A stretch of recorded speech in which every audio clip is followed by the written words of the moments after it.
that, and then boom. We have Courtney and Alaina.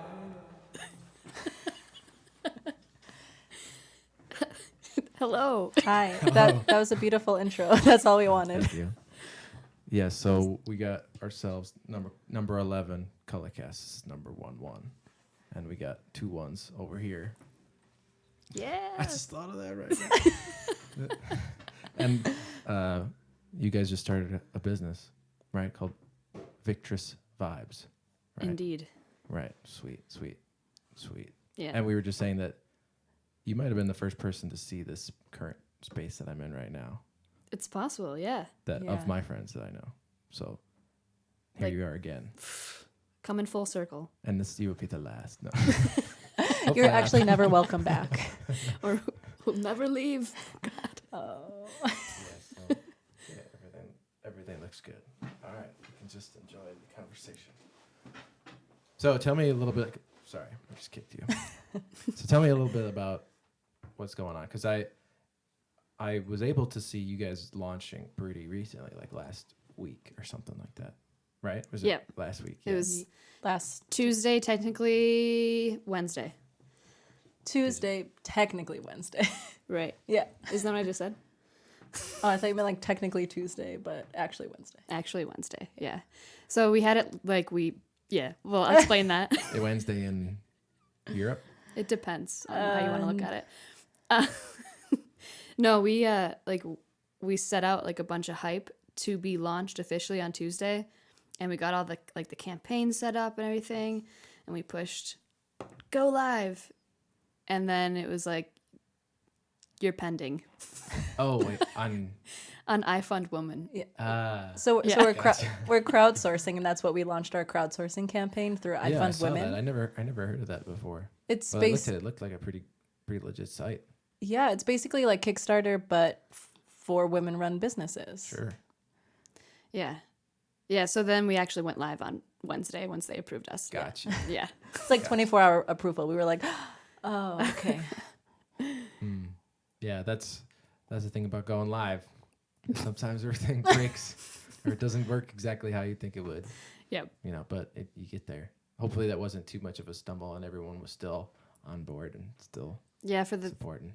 3 people that were actually paying attention to the They all Like personally my brother. messaged us. yeah. He was like, I thought that was today. Yeah. No!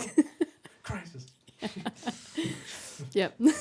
Yeah. No, I've never experienced that particularly, but I know exactly the feeling of that. So you said you're using this crowdfunding site probably on purpose, it seems. What's the skinny on the business? Because I know there's clothing involved. Yes, there is. Okay, so I got that. Do you want to give him a spiel? Yeah, you'd be able to spiel it better than me because I Go for it. You got it. Oh my God, I didn't practice our spiel. Except for the last 2 months. So basically we're Victress Vibes, and our mission is to spread women's stories hand printed on sustainable clothing. So each of our shirts are inspired by a real life woman of today or yesterday history. And then each shirt is also accompanied by a QR code that you can scan and read more about the woman's story. Oh. So kind of like bringing women empowerment to this next level of learning and getting to like reshare these stories from history that women have kind of been pushed to the side or not talked about. Yeah, no doubt. Yeah. Do you have more to add? No, that was beautiful. That's pretty much it. Yeah, because I was wondering because I knew there was some type of engagement further than just making the clothing and what the clothing represents. That's interesting that you can QR it and find the story. Yeah. That's what I saw, like telling stories. I remember. Yeah. I was like, I like storytelling. Exactly. How are you telling stories? So what are these ones? So the one I'm wearing is eventually it's just going to be a podcast. So should I describe this? Yeah, go ahead. Okay. So I don't think anyone can read it anyway. I'm wearing an olive green shirt. And it's got a circle pattern on it. And there are flowers and little whimsical details as an ode to kind of Chicano heritage. And it says, "You can't spell apathetic without pathetic." And before we get into who this is about, a question for you. Have you heard of like Cesar Chavez? Yeah, I've heard of Cesar Chavez. And have you heard of Dolores Huerta? I've heard Dolores something, but I don't know if that's her.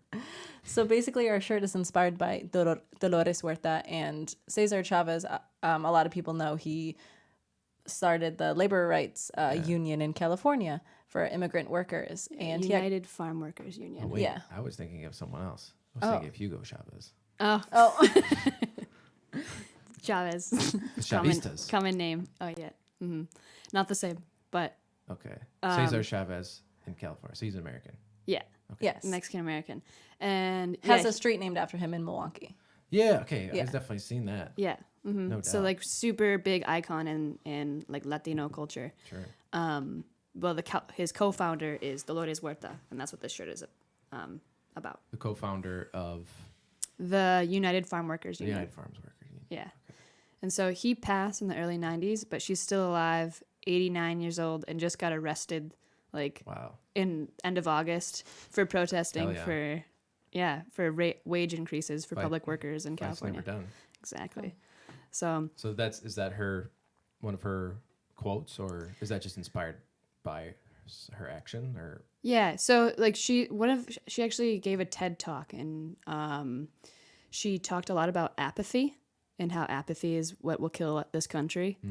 And that's been her big thing in organizing and getting people involved in the community, is combating apathy. So all of our shirts are not anything to do with the woman, what they said, or anything, but inspired by. So yeah, it was our cheeky way of representing her. So then, where does that phrase come from? Where did you guys come up with it? My brain. Okay. Because that's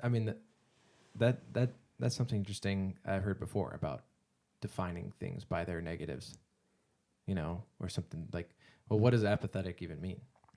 I mean, is it related to the word pathetic? Do they have the same? Is it actually like apolitical or atheist or apathetic? That's a really good question. I mean, you could argue that they are Is there similar. Pathos, but I- pathos, path. Am I just making? I don't know. I wish I knew these things. I don't know. We should Google it. See, this is why if I had someone to Google these things, it'd be great. Yeah. They could just put the Stan? answer on screen. Get the answer. Stan? Yeah. That's your worker. Yeah, I know. Stan. I always Get forget to his it. name. Awkward. Workers are so easy to forget their names. There's only like one person in here other than us, but you forgot his name. Sorry, Stan. Oh, you're talking about stand? Sorry. Yeah, that's the right response. Do you edit this later and you're going to put that in there? I don't usually. I did the first big edit I did was I slowed down a clip because someone requested. They said, "Can you slow down our laughing, so it sounds funny?" And so I said, "All right." And it took me an extra hour to do it. Really? But I did it. It's like, all right. I don't know if I'm gonna do that. It's been hard to keep up with the once a week thing. Keep up with it. Yeah, it's a lot of work. So then, what's your shirt? That looks like Japanese. Yes. No, it is Japanese. Yes, it is Well, Japanese. the red circle gave it away, I think. But yeah, it is Japanese. It's inspired by a Japanese artist, and her name is Yayoi Kusama, and she was making most of her work during like the 50s and 60s, during like the pop art in the 70s, yeah, during the pop art movements, and was just like not recognized at all. And even though she was making a lot of big influential work that arguably some other artists may have been inspired by. Sure. And is now actually like just kept making her art and is now one of the top selling artists in the world as a woman, and is just living in Japan and still creating her art. And so her big thing that we were inspired by is, and you may have seen her work, is she did a lot of dots, and she's also really inspired by the concept of infinity, and that like one dot doesn't mean anything. We're all just like one dot in like a grand scheme of infinity. And so she patterns a lot of different things, a lot of super Japanese. Yeah. Super Zen Japanese. Buddhist. The void. Yes. The void is everything. We're just this little tiny thing. Exactly. And So she also created like the Infinity Room, which is like an interactive room it's actually in Chicago right now. Yes. Sounds Still? familiar. Yeah, it's like mirrors, and then there's like the little light orbs, and you walk in, and so it's just like looks like thousands and thousands of lights and starker. Wow, It's cool. Yeah. that's trippy. Stan, put the image on screen. Get it? Oh wow, look at that. That's a good one. We're just playing pretend now. Fake it till you make it, right? Yeah. Everyone listening to this podcast is like, oh wow, they must have a whole crew there. Yeah. They Who's go the back to watch Stan the guy? YouTube video, and they're like, oh. This is below average. Everyone's gonna be like, I want to be Stan. If you want to be Stan, please send emails to mc@cullah.com. We're looking for a new Stan. Actually, this Stan's pretty broken. But yeah, so the characters on the shirt say infinity in Japanese, and then kind of like playing off her dots, and kind of it's kind of like, you know, cheeky that's like this one dot, and so, but hopefully among many dots of people all over If everyone wearing the wears a shirt. dot.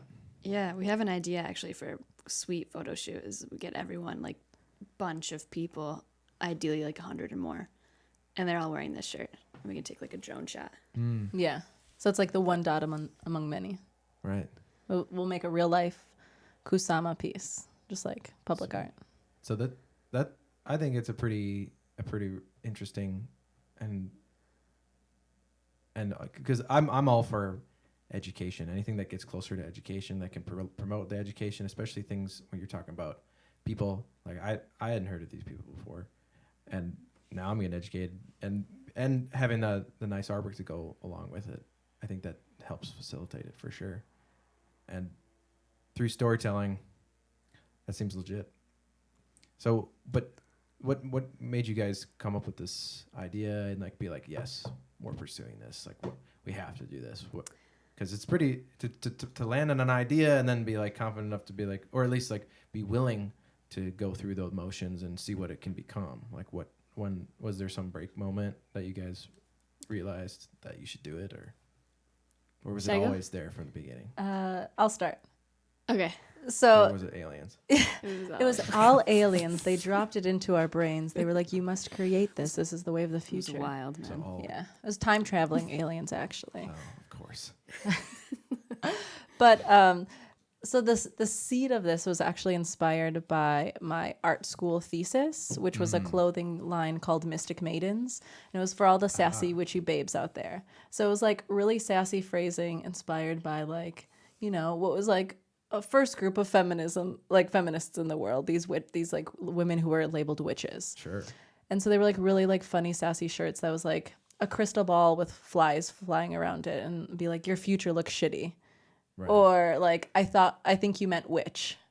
Like these kind of like really sassy phrases for women to wear. And I thought those were kind of like empowering, kind of like a fuck you to like the way that society treats women. And so I met Alaina, and what did you think of them?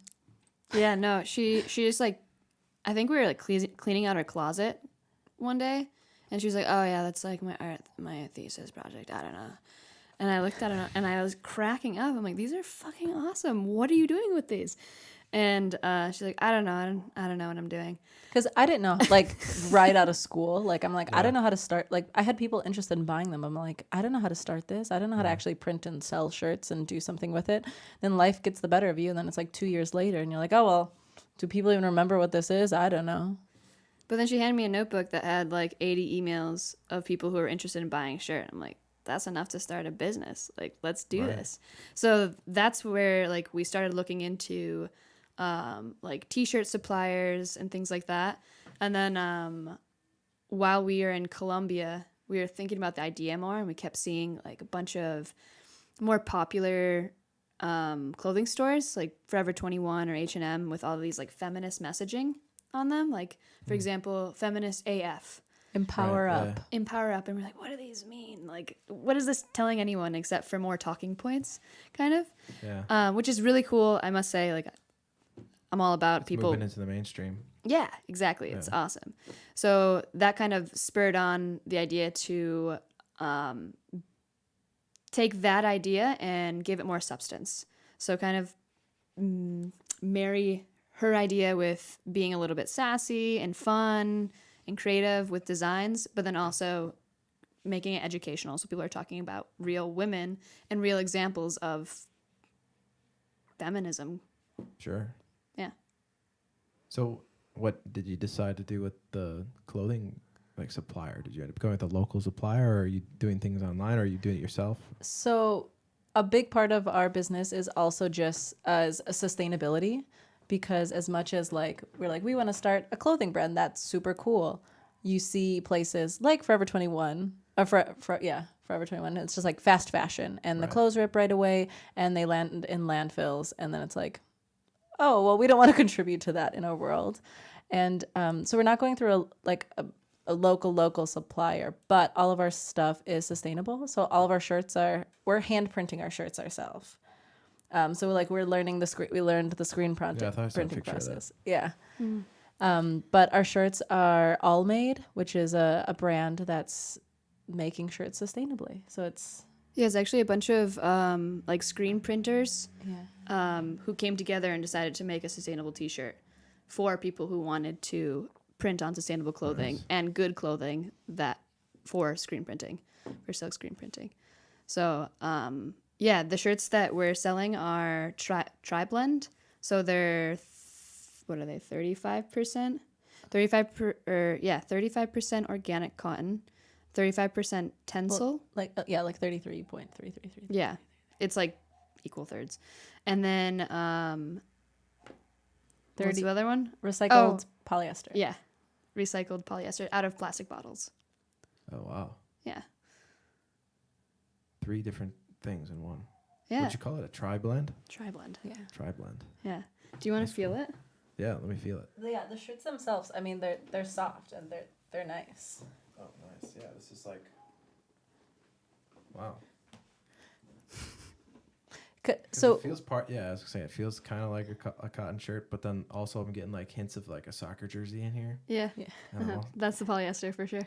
I'm like, wow. It stretches like that. It's nice. So what we wanted to do when we were looking for suppliers, because we found a couple different Infinity. brands. Is that who were your doing, size? Someone eating chili on this? Someone eating chili on this? Did you say? All made. There it is. Is there- is there it says stains on it? 25% cotton, Oh, cool. Thank you. 50% reprieve, Oh, even better. recycled polyester, and 25% modal. Modal. That's a tencel stuff that's made out of. So 50% polyester. Yeah, I was gonna say it feels very strong. Yeah. Because it's made out of Is there Plastic. spaghetti stains on there? maybe. No, I don't know. I don't know what that is. Let me see. We were gonna give this to you, but maybe not. Not if there's stains. Oh, there is stuff on it. I'll take it. No, we'll get you a fresh one. We'll get you a fresh one. Yeah. So when we were looking for suppliers, we also just really wanted to get a shirt that was like comfy, and they feel super comfy to wear Yeah. long term, because that's the most sustainable shirt. Is a shirt you're gonna keep. Yeah, man. There's so many shirts I have that I really like, but the design, but they're just really not comfy. And then I end up always going for but they're not. The ones that end up being really comfy are the ones that I don't want to wear out because they're not as Like they're stylish. Stylish. Like I have a big Bucks T-shirt and a big Star Wars T-shirt, and they're okay, but it's just like weird patterns and weird. It's just a little too much sometimes. It's like Star Wars is cool, but I'm not gonna be rocking like a generic Star Wars T-shirt Like every day. Every day, you know? I don't know. I'm not that into it that I want to like be putting myself out there. Or like people Yeah. engage with you, they're like, "Oh, I love your shirt. I love Star Wars," and you're just like, I mean, it's okay, but like, Yeah, exactly. I don't want to talk about it." That happened when I wear the Bucks and Brewers stuff too, because I don't really follow the sports, but it's just like I'm from Milwaukee, so I'm gonna wear these things, and people give them to me, or I find them, and or there's the one event that I go to that I need to represent, so I go to Goodwill and get something, and now I have it forever, and people start to have conversations with me, and then I just have to be like, yeah, I don't know anything about it. Like, oh, what did you think about, this guy? He seems like he's really turning his game around. Yeah, I don't know who that person is, but Glad I'm to just hear rocking it. I support it. You're like, good for us, right? Haha. I'm with you, brother. Sports. Yeah. Sports. So how many different designs do you have now? Right now we have 4. 4. Yeah. So the one, that was Yayoi Kusama. And then this other one Is is... that crossword puzzle? Yes, it is. I solve my own problems. Yeah. So this one is for Joan Clarke. Do you know who that is? Oh, is she the one who did the Apollo 13? Or no, Apollo 11? Is she the one who did... Close. She is STEM, in the STEM field. Not NASA? No. Oh, okay. She's British. Okay. I mean, she could Joan Clarke. be part of NASA? I don't know. Yeah, so she's a British mathematician, and she was one of the first female banburists. I don't even know how to say that correctly, but they're code breakers, essentially. Oh. So do you know the name Alan Turing? Yeah, Alan Turing. Yeah, Turing. That's it. Yeah, he's considered the godfather of computer science. Yeah, and she was like a really pivotal part in helping develop that. Oh, because I saw that movie. Is she Right. that? Yeah. The Imitation Game. Yeah, what was She the played actor? Keira Knightley. Yeah, Keira Knightley. Yeah. Yeah, so that design is actually inspired off the movie, which is not true at all. Yeah, no, when I was watching the movie, I was like, what? This isn't what I read. Yeah. But it was cool, I guess. So in the movie, They Keira Knightley, or Joan Clarke, she gets into Bletchley Park by completing a crossword puzzle, and she's like one of like 3 women who complete the crossword puzzle and then get to go. Bletchley Park is what? Bletchley Park is their like the British code breaking camp, like top secret base that they had in World War II. Wasn't it like its own little village? Yeah. Yeah. They had like a bunch of different huts. People were breaking codes, Nazi enigmas everywhere. No big deal.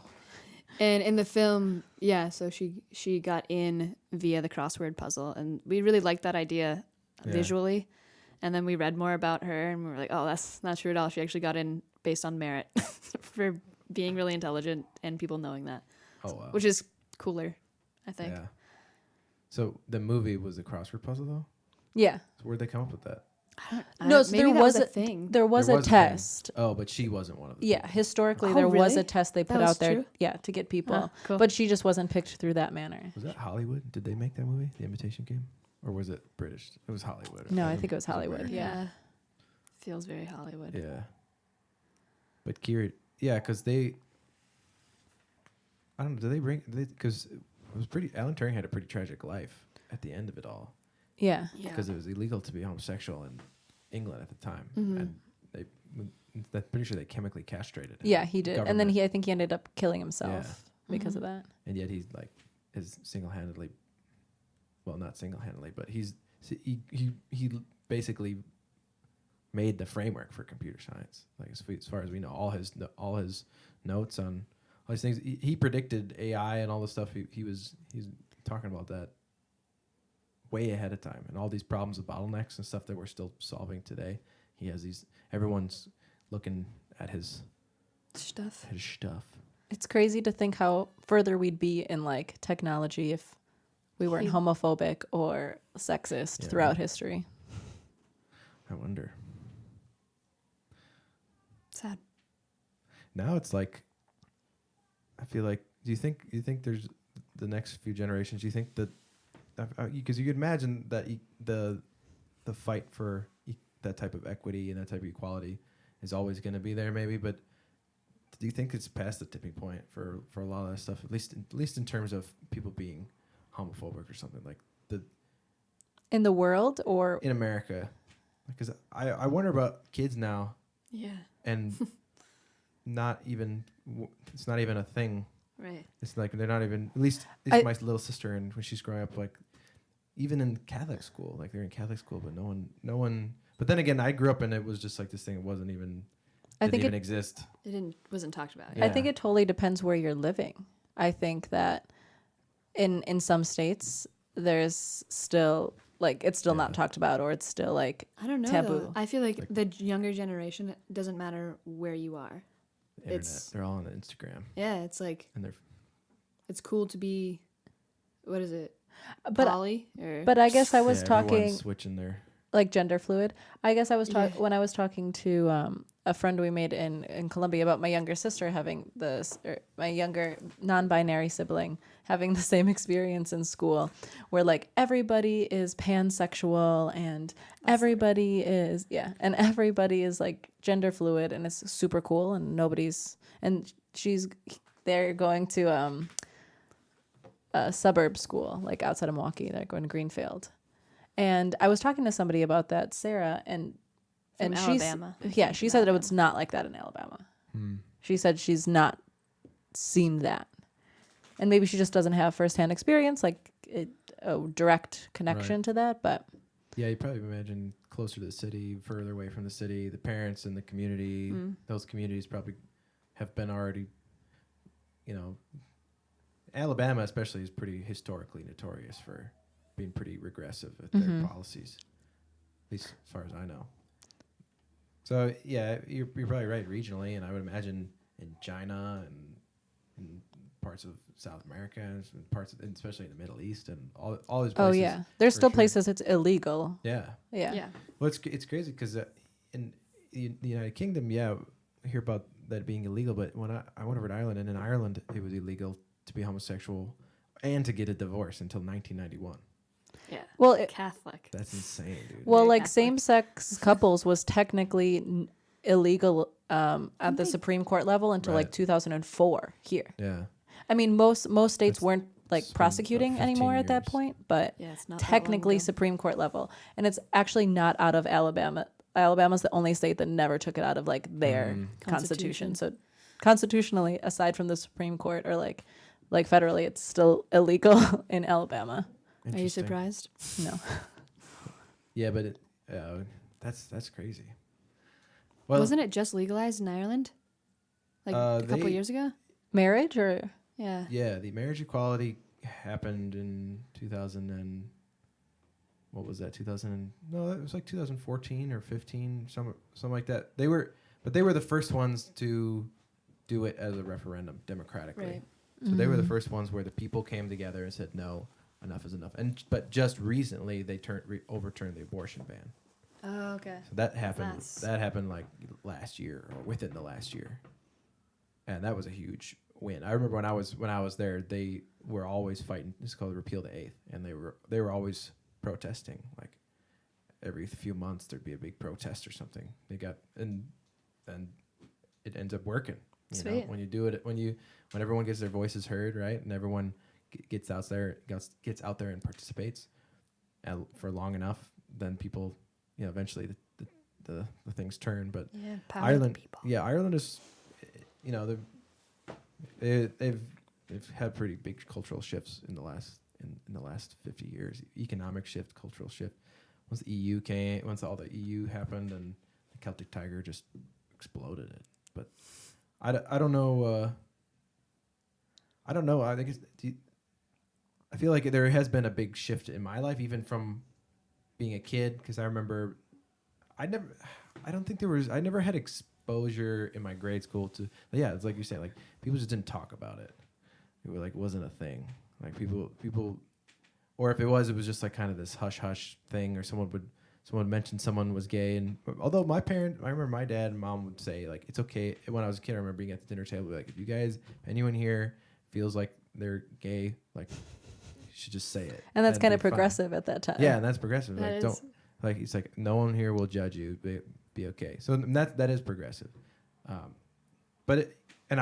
So I was like, oh, like that's kind of cool. Like getting some good signals. My dad would also say sorry for being a baby boomer. He would just be like, I'm sorry. We fucked you up. We fucked your whole generation up. I appreciate it. Thanks, Dad. I think there's definitely been a big shift, and I think that like Alaina and I both being members of like the LGBTQ plus community have had completely different experiences, both like depending where we grew up. Like I grew up in Milwaukee, went to MPS, and in high school it was like not a thing. It didn't, like, people were out and nobody talked about it as a bad thing. There was like girls who were holding hands walking down the hallway, and like one of the most popular guys at my school like would strut the hallway in heels, and like he was cool. Yeah. Like, So I had a completely different experience. People were out, and it's not like it was like talked about, but there was no negativity to it. Like I remember like being like freshman, and there's still like that societal thing, and like a girl in the who was a senior like wrote me a note saying I was cute and stuff like that. And it wasn't like I was like an embarrassed freshman getting attention, so I was like but it wasn't anything about like her being a girl that was like, oh no, I can't do that, or I don't know. I didn't have that experience. Yeah, I'm trying to think of my high school. I don't think there wasn't the popular people. My high school was just bizarre because we didn't have a football team. Oh, we didn't either. We had a soccer team. Yeah, same. Like we didn't have a football team, and the cheerleaders weren't like cheerleaders like you'd see in movies or anything. So it was already there was just tons of cliques, and like no one really, just everyone like kind of stayed in their lane, and no one like really be like, hey, you guys are there weren't these like big clashes as far as I know. Like, but then again, I'm pretty oblivious to most things. Maybe I was just doing my own thing, just trying to get by, just being in the computer club. Yeah, I don't think my high school really had those. I mean, like there was definitely cliques, but it wasn't like, I don't know, real bullying. Yeah, I don't think there was like real, like I'm sure people got bullied, but like not. It wasn't just like out in the open hazing. Yeah, but then that being said, there's I think still the societal pressure where like I had two of my friends like come up to me in high school, and they were both like, oh, I was so nervous to tell you, and I was like, oh, I mean, I've like been secretly dating a girl for like a year now, so it's not a big deal. But like, it was still like this pressure, and like, I'm scared to tell people, even though we didn't have that over stigma. in Waukesha, Yeah. Yeah. Yeah. I was gonna say why. Where she had my friends are like, Alaina, just team. admit you're gay, and I'm like, I don't know what you're talking about. Fuck you. There's no way I could. Yeah, Waukesha. That's a good point. Yeah, you go to Waukesha, everything compared to, it's the tale of two counties. Yeah. It was very, very your classic American high school. Tale of two counties would mean it's one county that has two tales in it, right? That Tale of two two counties. neighboring counties. Milwaukee and Waukesha. Waukesha is a county, right? Yeah. And It's like one of the most conservative counties in Wisconsin. It is the most. Yeah, that's what conservative. I've heard. That's what I've heard. Mm-hmm. Yeah, my parents moved there, and they're like, "Shit, what did we do? We fucked up." It's good real estate though. Great properties. Yeah, and they got the Pewaukee Lake. Yeah, beautiful area. Yeah. So a different experience. Totally different. Mm-hmm. But there wasn't any. I mean, did you ever? But these were. So you were saying that you had a lot of self repression or like. Oh, definitely. Yeah. And those you think it was because of the environment you're in, but you sound like you had friends who were supportive. Or was that not supportive, or were they? I mean, they would have been, and they are, but I don't.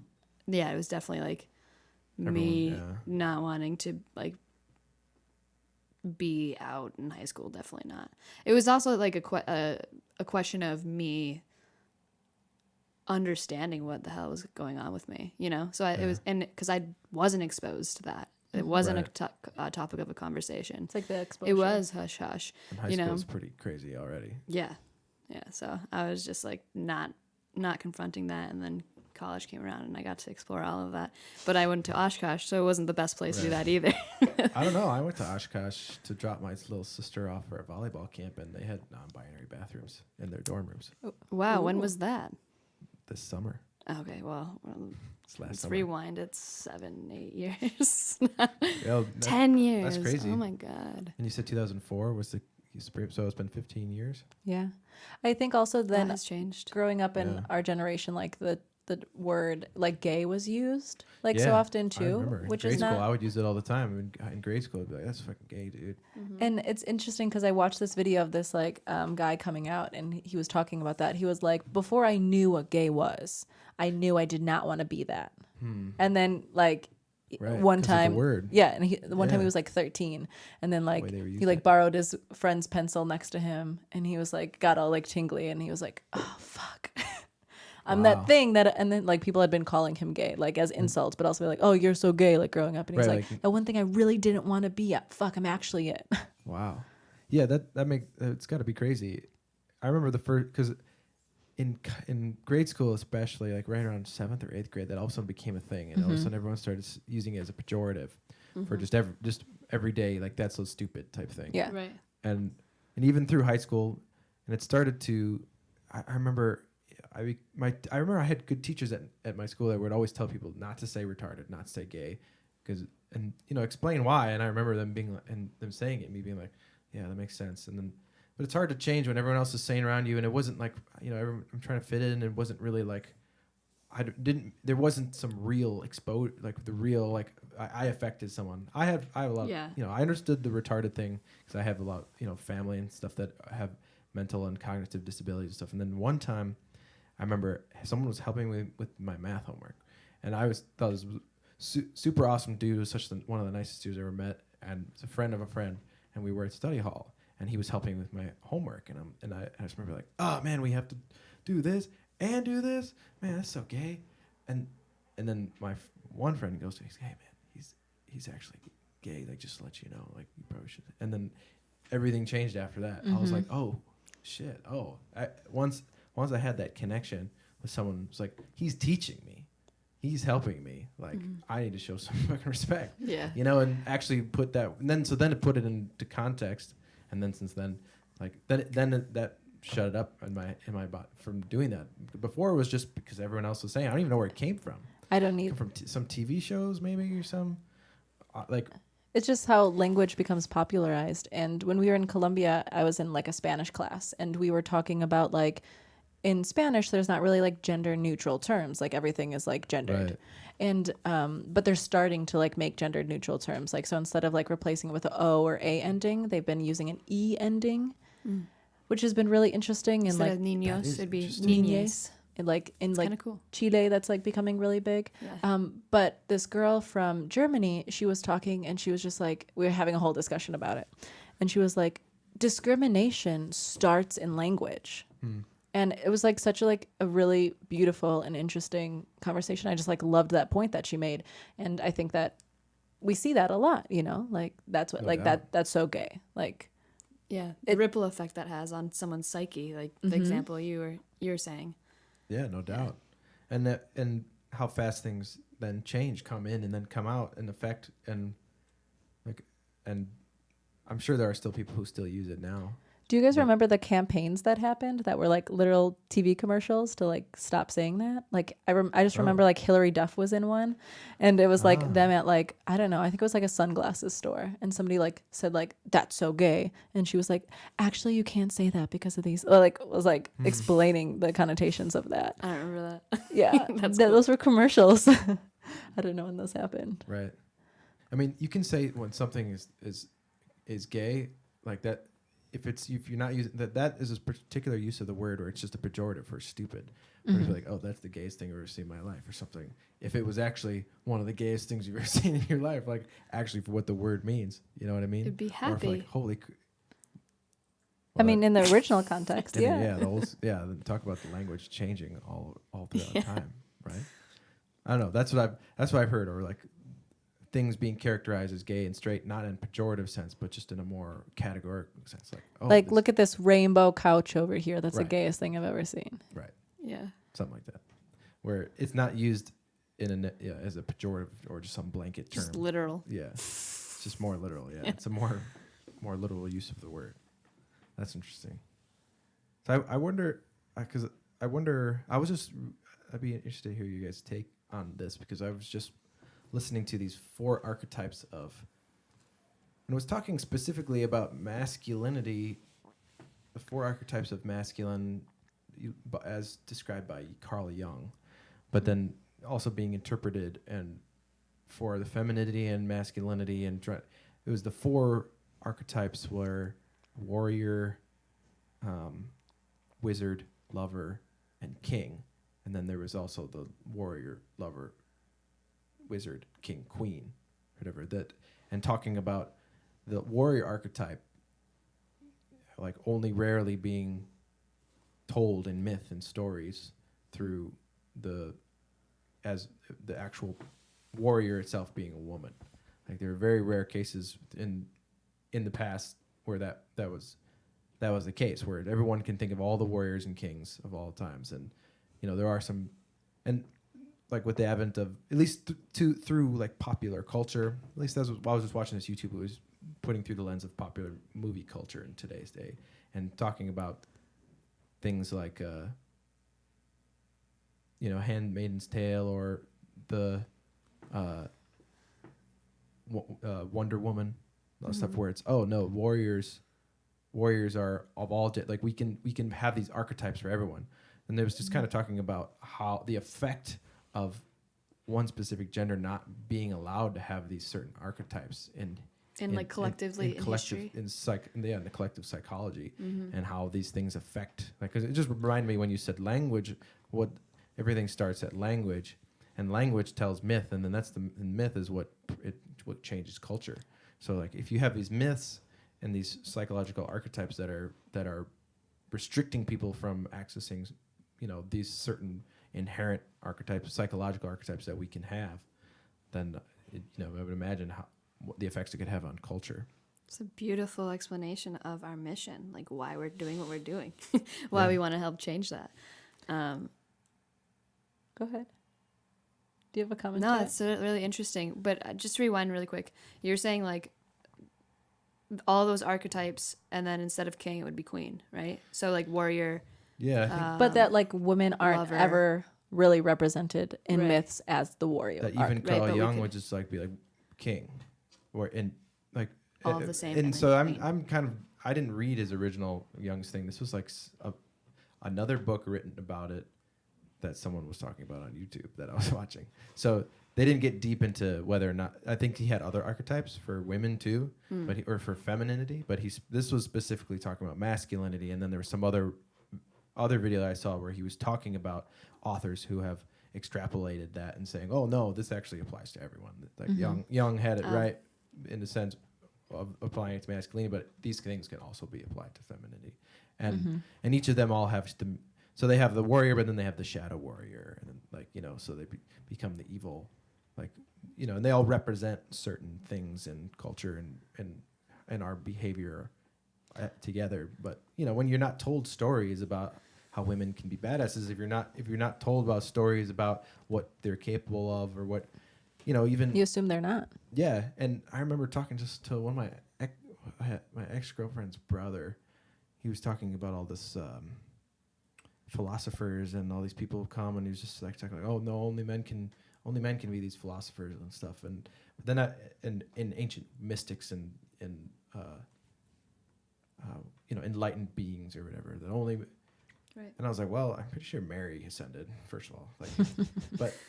But also not just that, but I remember reading this book of ancient Taoist women that were they have all this rich literature and beautiful, and these were all enlightened whatever standards of the Taoists were. But, that was one of the earliest times in ancient China.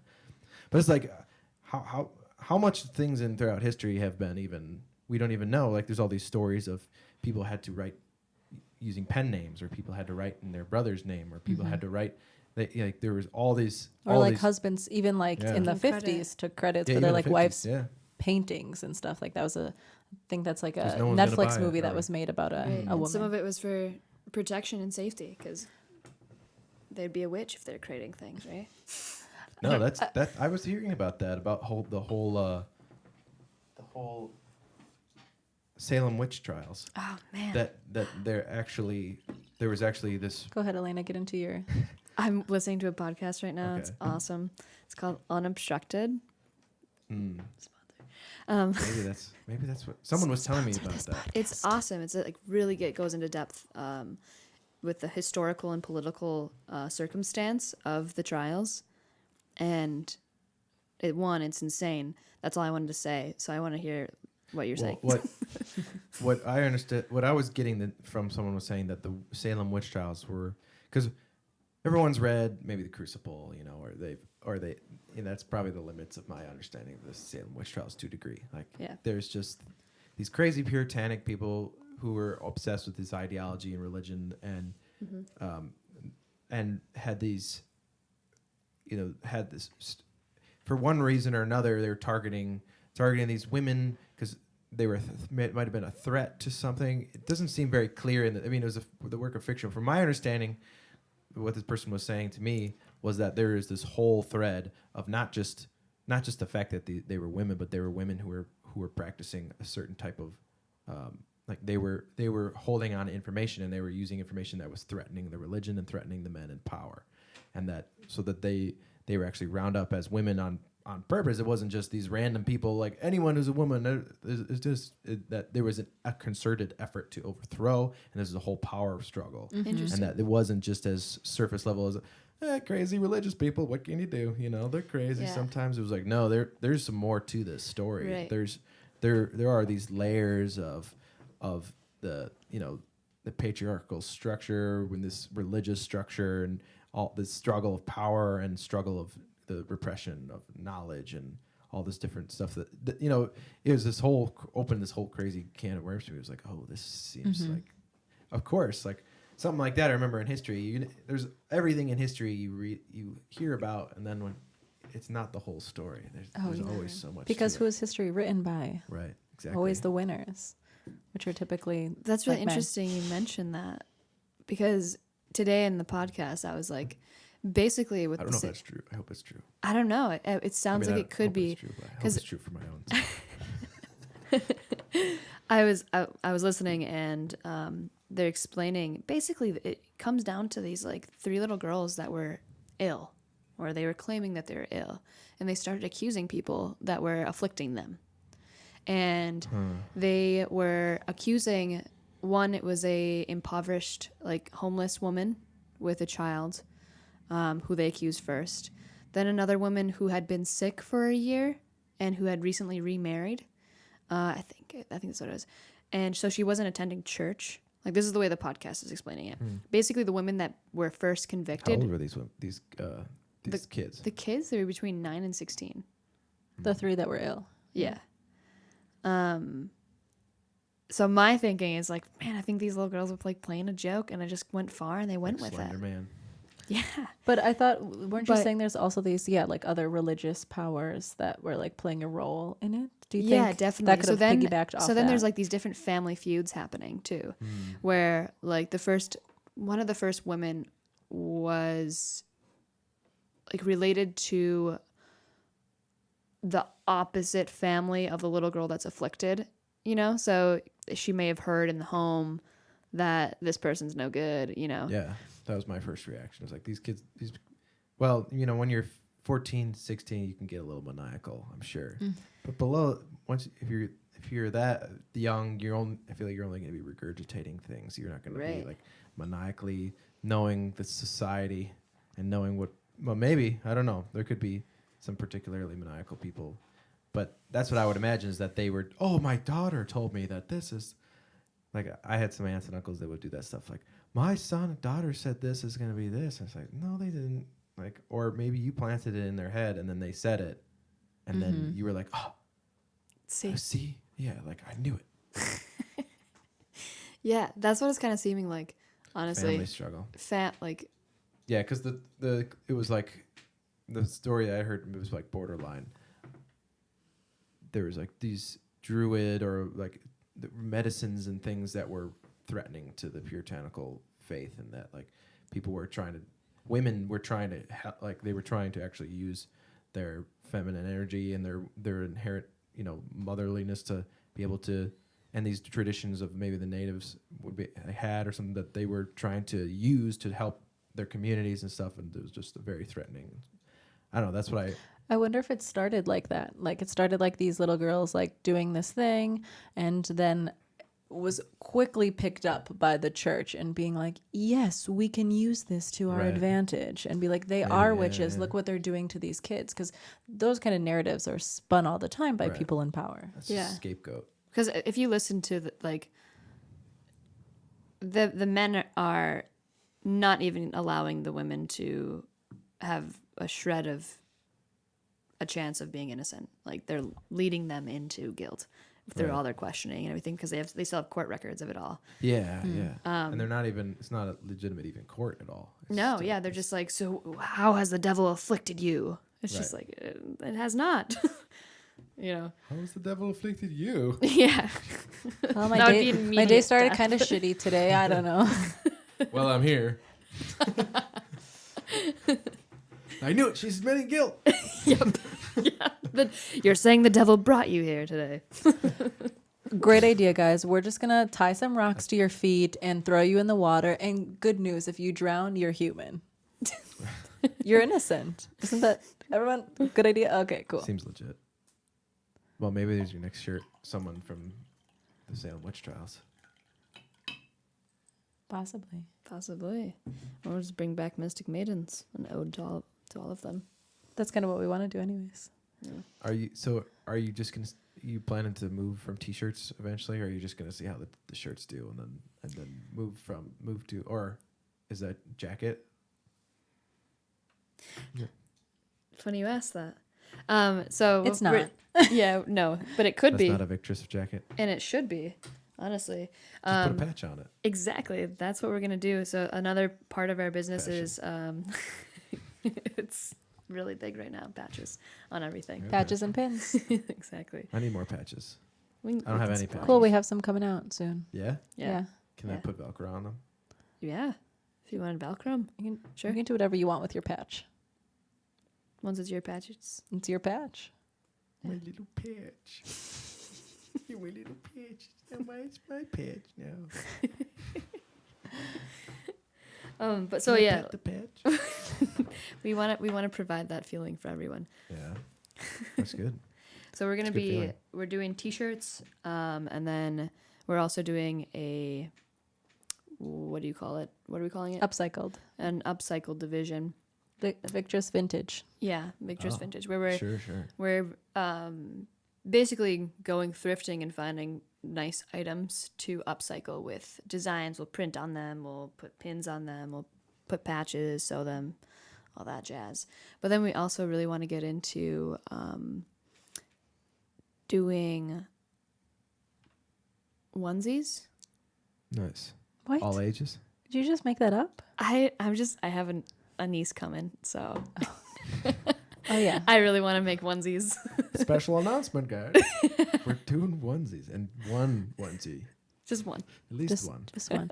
Oh, and we also want to get into like dog bandanas. Yeah. Mostly because we have an idea for one. Yeah. What would it be? You have Okay, to say so it. no, I'll tell you. Okay. Basically, the first female. Copyright. This is copyright. This is copyright. Sasha? The first female to Dog? ever be in space. Is it No, was Sasha? Laika. Leica, yeah. Yeah, on Sputnik, and she was a Yeah, yeah. female dog. And so we're gonna do a cute little dog in a spaceship in Sputnik, and it's gonna say, Nice, "This right? bitch is out of this world." Nice. Dude, that's great. That's great. I love You that. can also get it on a shirt, but like mostly for I the love that. dogs. for the dogs. No, I remember hearing about it. I remember in grade school looking that up and looking at the history of the space race and that the Russians put the first being in space. Yeah, and that like all Laika of the the dog. U.S. Rockets were just like huge phallic objects. I did a piece on it in art school.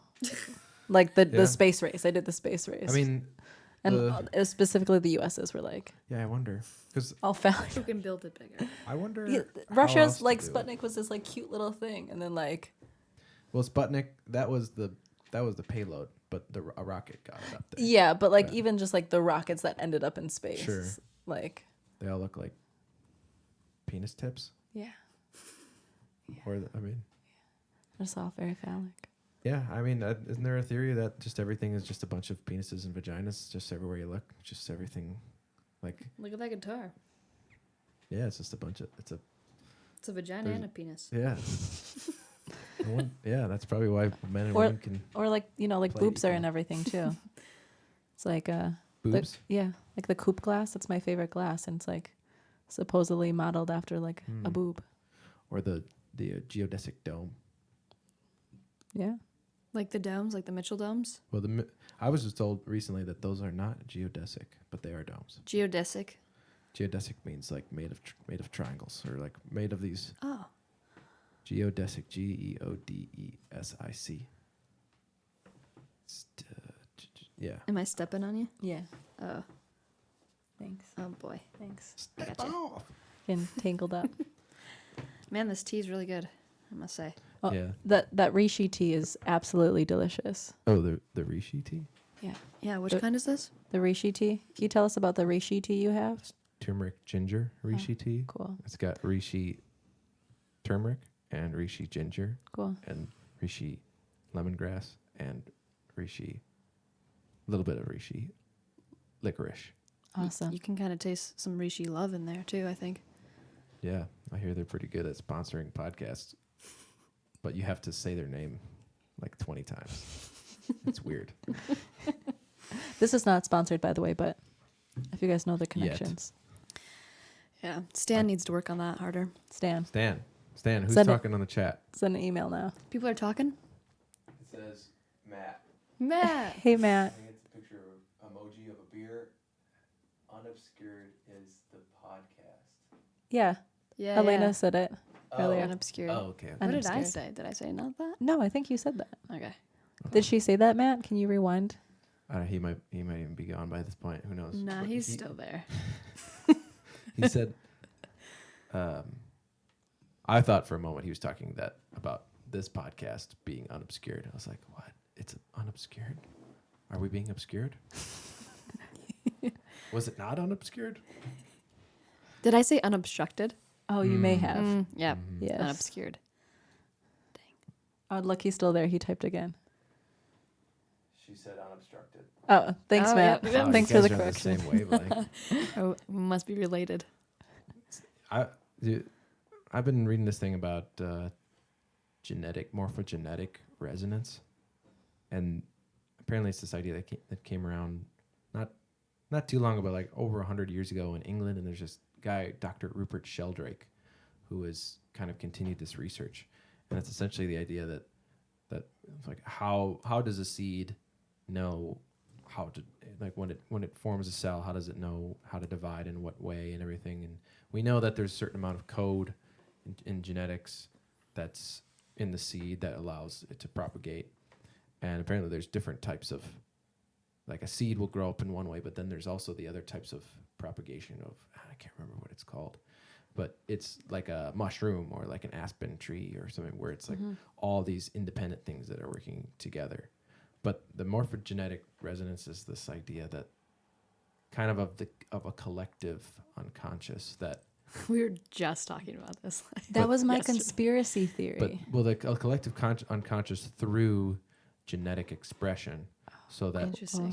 like, and not just that when we're forming and we can, the idea is that we are like TV sets, and the collective unconscious is the signal, and that our genetic code is just the tapping into that frequency, more or less. This is just the Interesting. in a walnut shell. But the interesting part of it is that how individual actions affect then the morphogenetic. And so morphogenetic is the change in genes, and then resonance is when two frequencies essentially find some commonality in their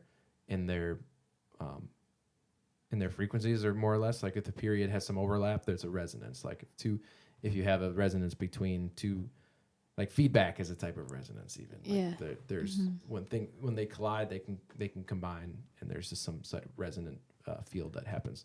And so the idea is that we have these resonance of our genes with this collective unconsciousness, and the more they resonate with that, then the more things are changing, and that they've been doing experiments with rats and mazes, and that as soon as rats in Australia are given these types of mazes that are brand new types of mazes that rats have never done before, they will then speed up the rest of the rats in the world after they figure these mazes out, and that the rats in Japan, when then faced with these same problems, are doing it faster than learning any type of new Oh my maze. god, that's We fascinating. just talked about that. So we talked about it in slightly different contexts, but I wonder if it's like could be related. That's so cool though that there's like science. Yeah. So you and your Science brother is so like cool. actually tapping into certain things, that because you have more similar genetics. Yeah. That, Interesting. at least that's one way that people are starting to explore that type of idea. I wonder if that relates. I heard that you have Say another word. See if Matt says. Just think of any word, and then he'll say. No, but he can't. We have to wait till him. So Matt, you type it, and then we'll see if it's true. What I'm saying? You guys are gonna think of the same word. He'll type it. It'd be really strange if you thought of the word that's like in my head right now. Yeah, that'd be really It strange. would be really weird because it's kind of random. Well, we'll find out. Don't give It's me not any really more. random. Don't give me more hints. All right. But continue your thought. Oh, I can't now. Sorry. Um, If there's a Did he little type? delay, so he's not. Matt, are you still there? Tell us a he's word. there. No, you can't look. You have to. Oh, okay. I'm I'll not tell looking. you. But anyway, so they had I think they did studies. I'm not sure exactly, but I heard that Okay, what's the word in your head? Holocaust. No, his was platypus. Oh my God! Wait, Holocaust platypus. It's 3 close. syllables. 3 syllables. You're also siblings. Syllables. Siblings. It just sounds similar. Okay. All right. Both son with this. Dr. Rupert Sheldrake's full of shit. It's all a lie. Well, they said that Holocaust survivors like passed on depression and anxiety because of the trauma. It affected their DNA, and I wonder if it kind of has to do with that same idea. You know, where Yeah. you have a collective consciousness with your relatives, let's say, and yeah, that trauma is going to stay there and impact you. Maybe it's kind of like this metaphysical thing and a physical thing as Yeah. well. No, I've heard that that's actually pretty well documented now. That Yeah. that depression and things pass on, and that's why like people who are the sons and daughters of Holocaust victims have these like crazy genes that they can just survive this certain amount of they just survive differently than other people. Yeah. And that people who are born into crazy wealth or something, that it might even be harder for some of their, because they're used to this Level of comfort. yeah, level of comfort, and where the human body might need a certain amount of stress. But I mean, I don't know about that much stress, but Yeah. but maybe I mean sure there's been humans in the past many times that have experienced not through probably through the hands of humans or just through the elements not being able to eat for X amount of times, not having to. Yeah. I don't know. I could imagine. So we were talking about recently in like that like collective unconsciousness. We were talking about like other planes, and like people have like said they've visited like an astral plane and have been able to experience different like periods in time and different places in the world, and like have And like just a completely different concept of time. like been able to like meditate basically into like a state like that. Yeah. And I was like, conspiracy theory, what if we all have like a hive mind, so like a collective like unconscious, like I didn't say it as like a collective unconsciousness, I was like, but like we have this part of our brain that's turned off, but you could tap into it. So like they're just tapping into like other people's memories or what other people are experiencing in the world. And rats That's and just maybe other dreaming, man. rudimentary. It's dreaming. What do you do when you're dreaming? You're just Yeah. going into different planes of existence at different time, and you're experiencing it. Think about that. You're asleep for like 8 or 9 hours, and your body's just shut off, and then your mind and consciousness is somewhere else. It's like we going insane. we can't just be physical beings. Like why would we need that much? I don't know. It's just bizarre. It just seems like if I were to design maybe it's built around the sun, and maybe if there's no sun, we need that, and then We're all pagans. but we're I don't know. That's what I think. It's like we wouldn't spend that much time. Like think about it, like a third of your day, right? What's that? 8 hours, 8 of 20, some like close to that. It's a third, yeah. Yeah, like a third of your entire 24 hours is just sleeping, and you're dreaming, or so maybe you remember it, maybe you don't. But I don't know. You have to think that you might be. There's something else beyond what we know. Oh, there's definitely something beyond that, and that's interesting. The astral, I've experimented with some astral projection. In college, I had a lot of sleep paralysis. I haven't had it in a while. That's kind of scary, right? It was pretty scary at first. In high school is when I first started having it. I had an out of body experience after having a major surgery on my chest, and it was. I mean, they just gave me who knows what type of. First, they gave me some Valium, then they gave me some laughing gas, and then they gave me some other thing. I don't know. And then I went under. But then I my whole consciousness swirled up, and then I looked down on my body and saw all the doctors and them passing and clinking things and chattering, and then I twirled back down and then sat up after they did this surgery called pectus excavatum on my chest, where they essentially broke my sternum with a hammer, like this power hammer, like boom, just broke it, and then cut 2 holes in the side of my chest, and then weaved in this metal bar that was concave, and then like put it up convex again, like kind of like braces for my rib cage, and then they drilled them in, and they were in there and they left it in for 2 years. Wow. And then they took it out 2 years later. And that was pretty That's relative. wild. It's freaking weird, dude. And they Wow. and so when it was major. I was in the ICU for like a week. You know, it was a major surgery. Yeah. And it was super crazy. And after that, I started having sleep paralysis. But I think it was because of that out of body experience. And that's what I've heard from other people, is that when you have out of body or near death experiences, which are usually accompanied by out of body experience, like some type of out of body experience, I think I just became aware. You can like tap into whatever that Yeah. is a little bit better. Yeah, I was like, oh, this is Yeah. there. Because I think everyone experiences that. I've even talked to people that haven't had these explicit out of body experiences, but they have these like episodes of sleep paralysis still. Whereas like when so it was pretty scary at first for me. Like I remember seeing ghosts, and like I'd be like stuck, and I'd be like, oh my God, I can't move. Like this is freaking crazy. But looking at the science of it, it's just like you're kind of in this half sleep, half not. Like Yeah. so your body is still like, oh, he's.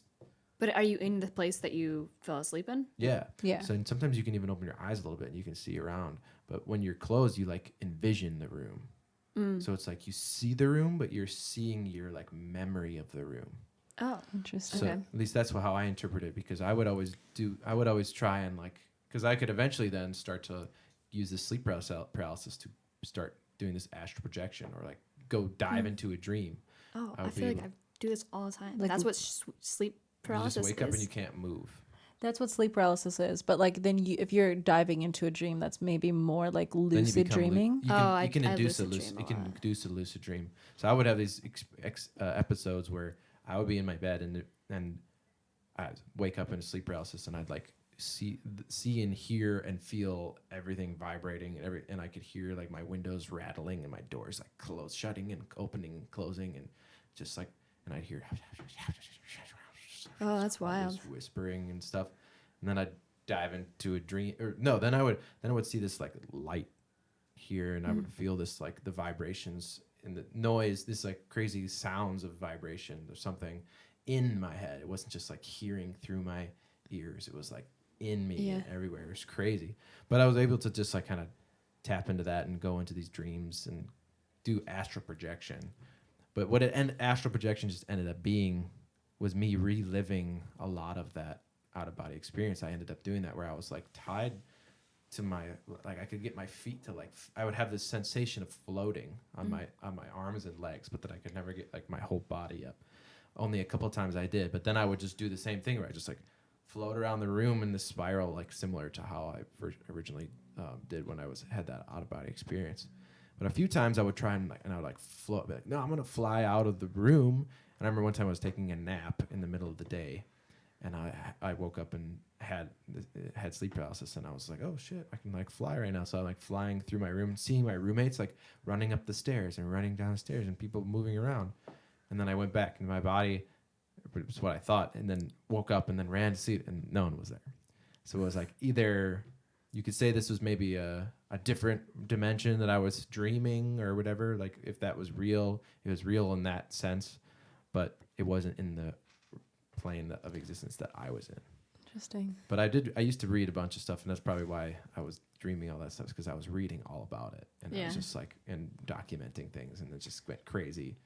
But there's this guy, Robert Monroe, I think is his name, and he's like a psychonaut, or he's like went to all the different levels of existence through this stuff, and he had all these interesting experiments where he would have people in different rooms, and he would try and test how to increase people's psychic ability, and then they like found that like red light with binaural beats, like if you're like exposed to red light and you're listening to binaural beats, then you can like, then people's level of psychic ability just like slightly increase or something. Whoa.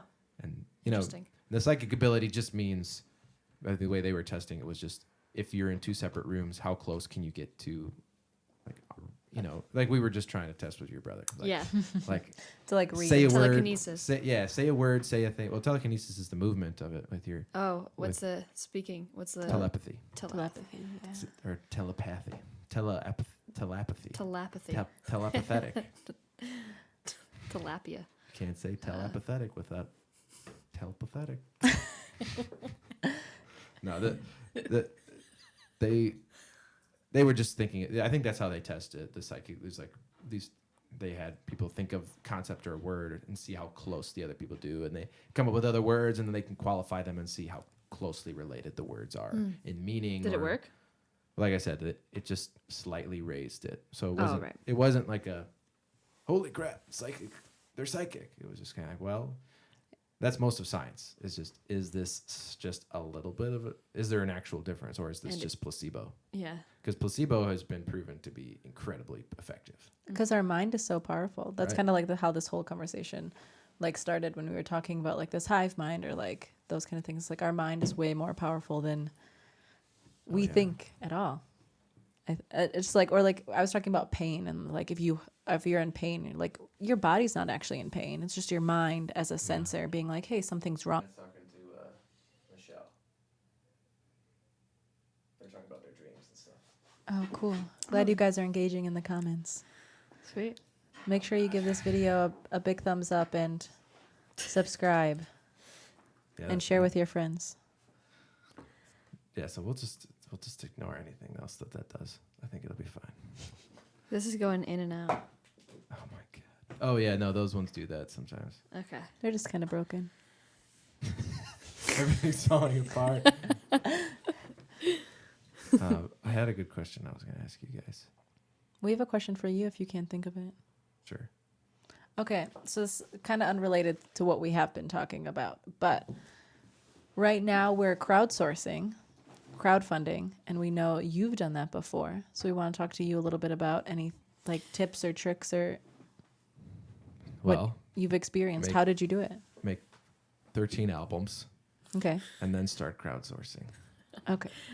No, I How do we equate that to shirts? 13 shirts? No. well, it was 13 13 collections. years, I guess, of albums that I did. So Okay, so I had in built 13 years. I we had built already a kind of people that were already engaged a little bit, because it was last year I did the first real big crowdsourcing thing. The year before I had a kind of crowdsourced like $1,000 but just using like a donation model. Okay. So not even a like Tier. tier base, like you get rewards type thing. At least that's what they call it, like a reward tier model. And so this year I'm planning to do the same thing. I'm debating, and I'm probably going to start it up either at the end of the month or at the beginning of next month for the next album. But I think I don't know, because I just did a bunch of research on how to maximize that stuff, and my model of like album a year doesn't really follow a lot of what people were saying, because I need to crowdsource it ahead of time, and I need to get a lot of the funds done before the album's done. Like I need if I need to pay the engineers. Otherwise I have to front this money, and a lot of this money is expensive. So a lot of times this stuff can't get done unless I have crowdsourced by a certain amount. So I read something like crowdsourcing only works in the last 30 days or something. Like those are the maximum days. Or Right. Because people want a finished thing as soon as the crowdsourcing's done. They're like, cool, now that the campaign's done, and we want our product in the next month. Is that Right. like what you're saying? I think it's also this sense of urgency too. Yeah. That people are like, oh, there's only 30 days for me to do this. It's just limited time. Whereas mine's kind of this like 6-month long thing maybe of it. Yeah. Like well, it's less than 6 months. It's like maybe 5 months, 4 or 5 months. And so it's just kind of just a slow build type of thing. But there were times when it was just like boom, boom. It's always when someone does it. Because anytime anyone ever contributed, I would just blast it on every single social media. I'd just be like, this person contributed. Holy crap. And I would name them. And I would publicly give thanks. That was the lowest tier. So like the lowest tier was just, I'll thank you on all the social media.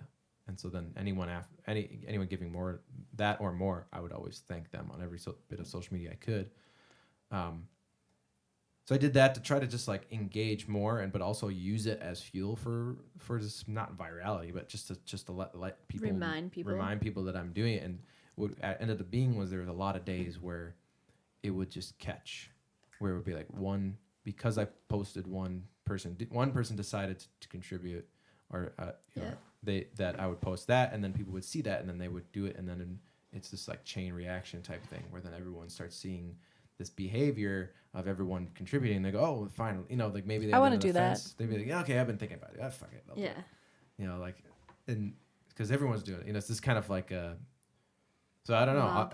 I don't know. That was one interesting lesson that I learned, at least about that, is that there is that reaction in people sometimes, and that you can leverage social media a little bit to at least remind people. I wonder if there's a level of guilt there too. It's like, oh, Bobby donated. I should too. Maybe I don't know. Like an asshole. I haven't done that yet. Social pressure. Yeah, I don't know. Yeah, the social pressure. I guess to me it's kind of two birds with one stone. It's advertising plus gratitude. Yeah. So I just kind of gave, maybe in the past I would have been more. I was really, really not comfortable with like asking people and stuff. But then once I was able to get that first donation one, like reach the goal, I was like, oh, I didn't even like ask anyone, and I reached this. So I wonder if that's pretty impressive. If I asked people how much money could I actually get? Right. Yeah. And what kind of fan base do I actually have, and how engaged are they, and like how, and so I've been starting to engage, and I was engaging. I was also gauging how people would react to it. I remember I started the Kickstarter campaign last year by asking people to vote on the name. Yeah. And the voting on the name was in the same place as the Kickstarter was on my site. Right, because you didn't do it through another platform. It was your site, right? I used my own site. Yeah, cool. Which is smart, I think. I ended up not including any PayPal fees, so there's still 3.5% of everything was still just all the people gave. 3.5% went to PayPal. Yeah. But it's better than most crowdfunding sites. To be honest, and exactly, and in the future I might just I incorporated that into my goal. So it's just like whatever. Yeah.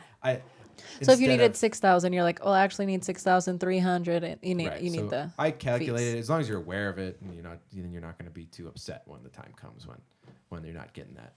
It hurts every time a little bit, when it's just like, oh yeah, $100 more so I can put to the album.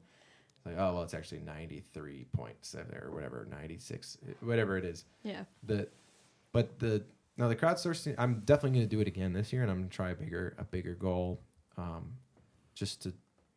Last year I had most of the funds go towards vinyl. That was the biggest thing. Which also, before you leave, make sure that you take some, because I have one for you guys. Yay! You didn't send it? No. Okay. Yeah, cool. I didn't send it. Cool. I'm glad I reminded myself of that just now. I have it on a spreadsheet, but this next year I'm trying to do a tour. I'd like to do a whole world tour or whatever, or at least a go to England and Ireland, or at least just England. When you said tour, I was thinking like a tour of your studio. It's like, that'd be cool. Yeah, no one can see that. I was looking at my couch. That's just, some people have seen the weird green screen couch, but that's where Stan sleeps, so it gets gross, Dude, the first Cullahcast, I didn't realize that when I pressed start streaming, start streaming that I had to press. So I had to press start streaming on OBS, and then I had to then go live on YouTube. So like it would start streaming, and then YouTube would get it, and then you'd press go live, and then it would go live. I thought, and I didn't know that everything that I was saying, how it's just there's a lag. So everything you had recorded beforehand uploaded. Exactly, and it was an extra hour beforehand. You sleeping? Of me just sleeping on there. And it's just so strange. And I think only my mom, maybe someone saw it. Maybe someone saw it. It's not there anymore. I got rid of it. But I have the original recording of it. But my mom went and saw So people who were tuning in line probably didn't see it unless they like went back. Yeah. And maybe they saw it. But it was only part of it was a decent chunk. Actually, it was a pretty decent nap. But You're like picking just like, yeah, but my mom saw it. She's like, yeah, I wasn't sure what that was. So wasn't sure if you were trying some new art piece or something. I was like, no. You're like, thanks for letting me know. Was it Mom. green? It was just green. Yeah, I didn't have any. You could have put some clouds. I know, like underneath that would it. have been cool. You could, yeah, you should have just kept like a little clip of it and just like put clouds. I still have it. Maybe I should release it. It's a good music video. And then Yeah, right. Just Put some make that music the behind music it. video. Just the sleep music video. Or just like when you upload the audio and you typically like, you know, people just like put their album art. Instead of that, it's like you sleeping on clouds. before every night. Yeah. This should just be the production company logo. Just me sleeping on it. Yeah. I don't know. I'm not like I said, I've only done it once. I've seen some success with other bands that have done it too. And what I'm planning to do, at least for this next one, is to make a nice video. To send to as the like, hey. That's what we've been seeing a lot of videos. Announcement video to hope and make it interesting and just like personalize it and because I remember there's this band Armchair Boogie, which I'm going to see on Friday, and they crowdsourced their new album. I forgot the name of it, but they're great. And shoot, what was it called? It's the Armchair and a Forest. It's pretty sweet, but they had an awesome video at the beginning that really it seemed like it followed a formula. Like for me, just as an observer, like because I was looking for all that, I was like, okay, how are they expressing the information, and how are they deciding how to communicate these certain things? But that's just how I look at it. So it was like, okay, there's some method to this video, but it was also super fun, super funny, engaging, and like I think that's their whole vibe. They're bluegrass jam band, and everyone goes there to just dance and have a good time and stuff. And they, they're the boogie boys, as they call them, the Armchair Boogie Boys, and they all have interesting personalities, each one of them, and they played off that, and they also had all these different packages on Kickstarter that was tailored to each one of the band members. That's cool. That's super cool. Yeah, so whoever ran that, whoever's doing that, with their stuff, definitely spent a lot of good quality time and research and made sure that. Or maybe they're just flying at the seat of pants, but that's what it seemed like as an observer, that they sat down and did some They spent time. Yeah, they were like, what are we going to do here? We have to make this. And it was all planned out. It was all released, and they were probably, and it was a whole campaign. Like every single day they were, I'm sure they were looking at it and reevaluating. And so that's what we've been doing even after less than a week. We've already like tweaked things. We've already changed wording and like tried to make things. Because you don't know what works at first. And it's like you always have those initial supporters. But then after that, it's like, okay, well, we want it to be accessible. If a stranger would come on and look at this, can they get the information enough? Are they engaged enough? And how do we make people excited about it? Like, without having a 20-minute conversation about what we're doing. Yeah. And that's one pro about being on a different platform. I'll get the people on my site that are fans, and they're going to come to my site because I direct them there, and they'll do it, and it won't be the prettiest, and maybe it's not even the most organized, but it's mine, and like people like that DIY thing about something. That's at least what I think, is there is a pro in that, and I have more total control over it. That's could be a pro, but the con and the pro of being on a platform is that there's exposure in that too, because a lot of like Kickstarter has ways to promote campaigns that are doing well. I don't know what was the name of the I Fund Women. I Fund Women. And so I don't know if they have any sort of so if you can maybe you could try and finagle their routes of like We're working on it. Yeah, right.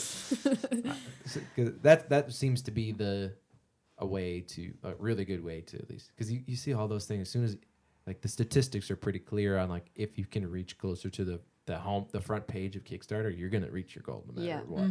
But I don't know how if it's algorithmic, if it's editorial, I think they probably select them based on like we reached out to the I Fund Women people, and we're like, how do you get featured? How do you get on the front page? And they're like, it's like a combination of how many people are supported, how close you are to your goal, how quickly Right. like PR you have. So I think that like It's all these combinations of And marketing, how much you're spending on marketing, I think has because they want people to be driven to their site, obviously.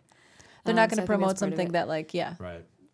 aren't already driving people to them because they want to make money as But much what's- as they want you to make money. What's cool about them though is I think if they take 5%, and some of that percentage is included in like using Stripe or PayPal, like Sure. it's aggregated, but they commit 20% of their proceeds back into different campaigns. So if you do well enough, or you catch their eye, they'll likely donate to your campaign. Oh wow, Yeah, that's kind of cool. yeah, but it's hard to find that sweet spot to get there. Yeah, yeah.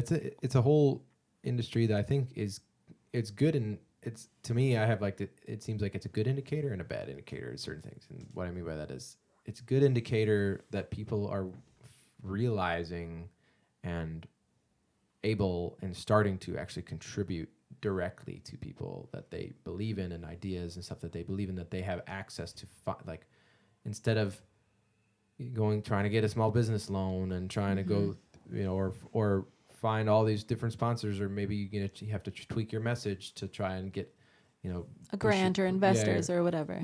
to do this, where you can be unapologetically authentic, and people can still contribute that people resonating with your message.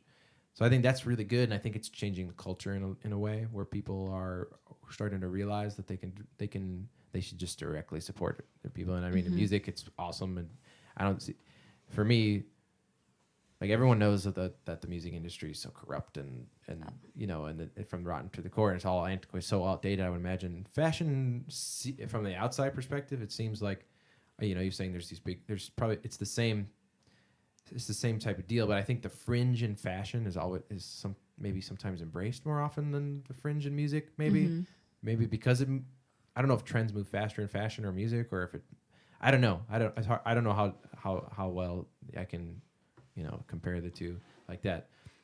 But the bad thing I think about it is that maybe people are crowdsourcing their day-to-day lives and stuff. Like, people are using this as a, I think that's good, but it's a bad indicator in the way that, like, people shouldn't need to be asking people for help for their medical bills or something. Oh yeah, Yeah. in that Like, regards, yeah. But when That sucks. you're talking about, so I don't know. I guess the more I think about it, maybe it's all positive. Maybe in the technology, it seems to be positive, but like the fact that you can see people's behaviors on that, and that people are doing that, it definitely is a bad indicator, not of the platform itself, but of The system. like that. Maybe this thing, it shouldn't just be. It's a Band-Aid. Yeah, right? at least It's for not that a in solution. that instance, but Or it makes it, I think, really easy for people who like have a good idea, but like maybe don't have like all the time and research or whatever to put everything into it. And then I feel like that's how there's so many crowdsourcing campaigns that don't get funded. And I think some of them is just like time spent on it, or like research put behind it. And like, they're like, oh, cool, I have this cool idea, I want to make it happen. But then they don't do anything else. They're like, I'll just crowdsource for it. And like the amount of research and time we had to put into everything to be able to have a viable business plan, so that the crowdsourcing is to a viable business, like that takes so much time and so much research. And so I think there's like negatives in that. Like, I'm all for people having cool ideas and pursuing them, but I don't think people are really pursuing them and think they're like, oh, I'm going to put it on, I'm going to get crowdsourced so and how that do you I can pursue it. communicate? How can you communicate? And then you have to compete with people that may have more sense of virality or something. And then they might be able to game the algorithm. Oh, yeah. Algorithms better than, and that, I think that's the thing too, is because now these arbiters of who's able to reach their funding can potentially be these other companies, and that's why. Right. For me, it's like, well, I just have it on my site, but at the end of the day, I'm still using other platforms to promote it and stuff. But I don't think Kickstarter or I Fund Women, or it doesn't sound to me like there's any issues with the morality or like people putting fingers on the scales. But I'm sure there might be some drama on Kickstarter with how big that company is now and how much money is going into that. But I don't know. I find it really encouraging, more than not, at least, that people are willing to interact with and contribute directly to people. And I think like to creators and founders and people I remember I would do that for a while. Actually, I was thinking, like, the first Kickstarter I ever contributed to, my buddy just said, "Hey, check this out. This is like this. My friends have built this software for kids to learn how to build circuits and do their first little bits of coding on this little Raspberry Pi that costs like $100, and you get this whole cool tool kit about how to build this thing." And so I was like, $100. What's a Raspberry Pi? Like a literal Raspberry Pi? A Raspberry Pi is a little computer, essentially. Okay. It's I have some in a box over there. I can show you. It's basically like a little computer that costs $30, and it's got HDMI and USB ports and Ethernet port and Wi-Fi, and you can run operating system on it, and you can do basic computing and basic video on it. And Cool. And a lot of people, like hobbyists, or electronic hobbyists, or even professionals, have like, I know people who have bought like 10 Raspberry Pis and put them all together and like been able to create these mobile, or people use them to create little robots, little embedded systems that they can program and communicate with, and it's cool. It's like a little microcontroller essentially, but you can run operating systems on it for high level code, as opposed to like so you can I don't know if that makes sense, but like a microcontroller is something that would just be running embedded on something that you might not have access. You're writing it in assembly language or some other really low level language, just moving these bits around here and here in basic mathematics and C or something. Cool. So you've already made a kit with that, so people could learn how to code. It's made for children. Like it's already all there. Like it runs Java. It ran Minecraft, and like sweet. You would learn.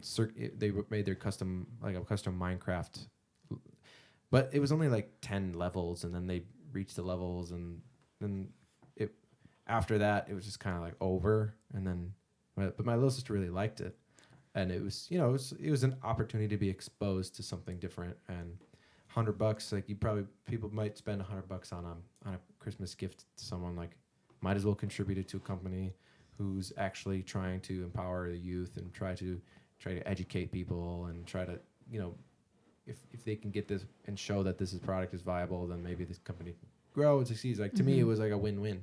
Yeah. And I think generationally we're kind of changing that way, where like our generation is much more like shop local, shop small businesses, which is in that same kind of vein. It's like helping these smaller people, and just like communities that are being created and can be created through the internet, and being like, hey, we're part of like a women's group in Milwaukee, and people will post all the time like, I'm looking for local or small business, like, what do you guys do, like, so I can shop through you. And I think that's super cool to see, and these platforms give people opportunity to do that. Definitely. No, I think that's so important, and I think it's a reaction to this, like the Walmarts and the Amazon. World where it's like these giant monopolies. And I mean, shit, Amazon is super, super convenient and so cheap and everything. Now, I would have no problem with Amazon if they just, if there's just a little more checks and balances on. That, like if they paid taxes? Yeah, like that's kind of bare minimum, which they don't. I mean, they're don't hate the player, hate the game type thing. Like, if you have all those loopholes to not pay anything in taxes, they have a fiduciary responsibility. And it's how the articles of corporation, how they're a public company. So like their main goal is to maximize profits for their shareholders. Like, that's the purpose. And then they use their business. That's the purpose of their business. And you have the medium of this giant behemoth of a company. I mean, they own Twitch. They own Jeff Bezos owns little bits of the Wall Street Journal. Like, I didn't know they owned Twitch. Yeah. Twitch is huge now too. Like, man, that thing's that's the live streaming thing, right? Yeah, that's like we should have been on gaming way, right? It's expanding now to a bunch of different things. But it was like primarily gaming. Makeup tutorials, right? Is everything, that part of it? dude. Yeah. And that's a really interesting platform too, because that's actually embracing a lot of these new concepts of supporting directly people. Yeah. And oh yeah, they do own it, because if you have an Amazon Prime membership, you get a free subscription. Oh, really? to Twitch? Twitch. No, so like Twitch is free, but like you can pay like and watch people, but you can like pay $5 a month or something to You get, support. like, one free. Yeah, you get one free, one if you're a Prime member. One free what? Like subscription. So basically, like you're paying To see special you're- content by a creator. like Just one subscription. Interesting. Yeah, because I think it's like $5 a month to support somebody on Twitch to be a subscriber. Right. Like you can follow somebody, but to be a subscriber. And I don't really know what the benefits are there. Maybe it's different per stream or per channel or whatever you call it. But you get a free one if you're a Prime member. So you get to like Check that support out. somebody for free. Because I got Prime. Might as well support someone. Yeah, it's cool. Yeah, and you can That's do cool. like in stream donations and stuff too, and Mm-hmm. and You can do that through Yeah, it's YouTube too. yeah, Same. YouTube has that. How Super much chat. gamers make. Oh yeah, I on used that to watch thing. a insane. gamer play Black Ops and like go through all the zombie levels. Cause like when I was like into like watching them do that, because there's like so much lore and like crazy. thing they have to figure out. He was making like $4,000 a night.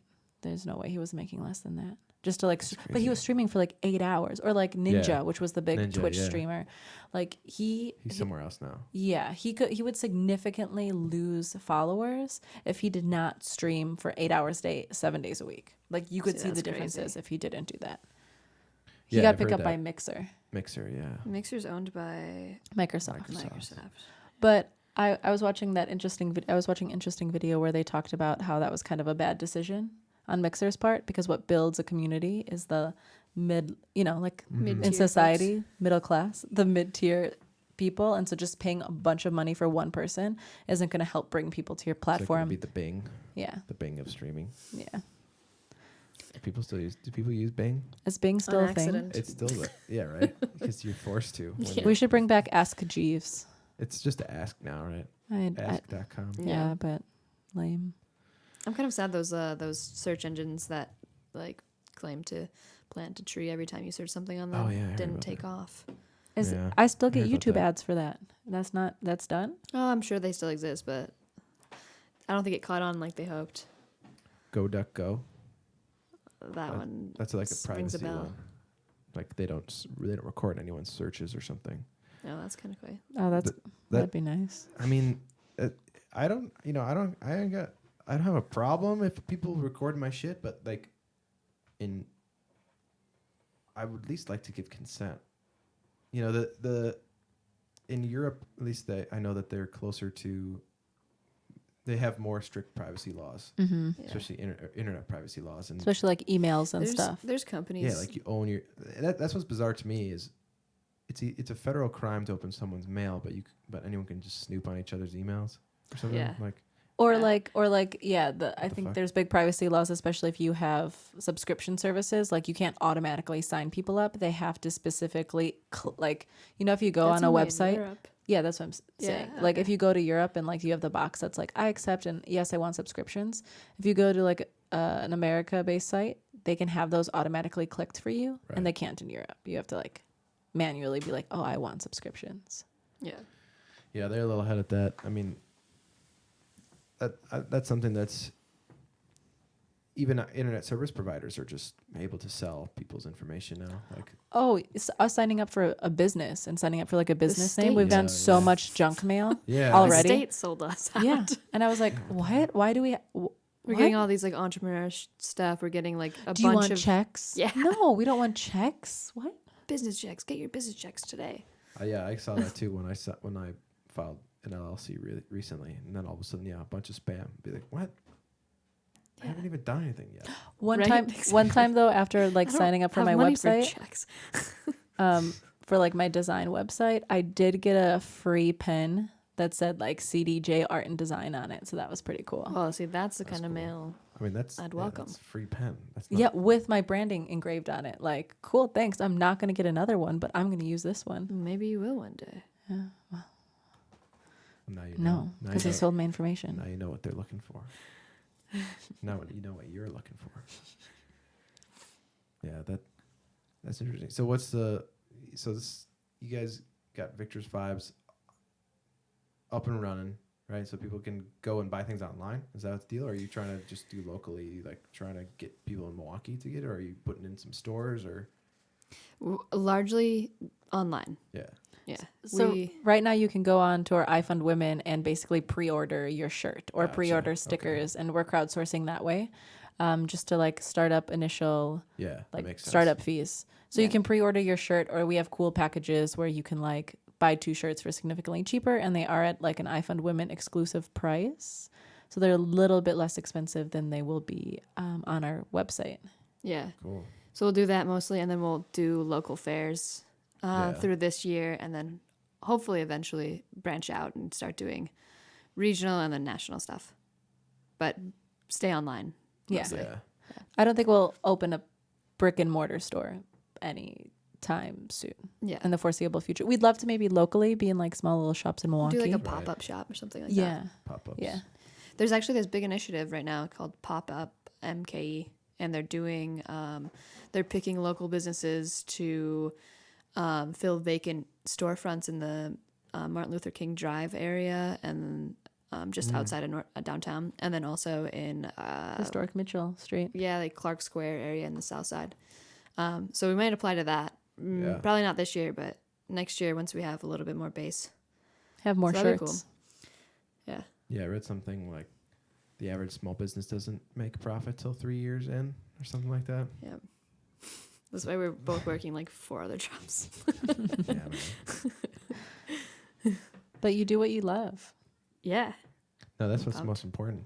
Like, I feel I don't know, I'm able to make some merchandise and stuff now with the last Kickstarter. That was actually super helpful too. Like, because once you get a base, you can to invest in things. Mm-hmm. Like now, because I had that crowdsourcing success of like I reached my goal, I was able to buy a bunch of merchandise. Then when I went on tour, and still now, like I'm able to sell this merchandise and still pay for all the fees and things that I need to be doing, like my studio fee or like rent, all my website maintenance, or just the, even paying my freaking gas, like things Yeah. are.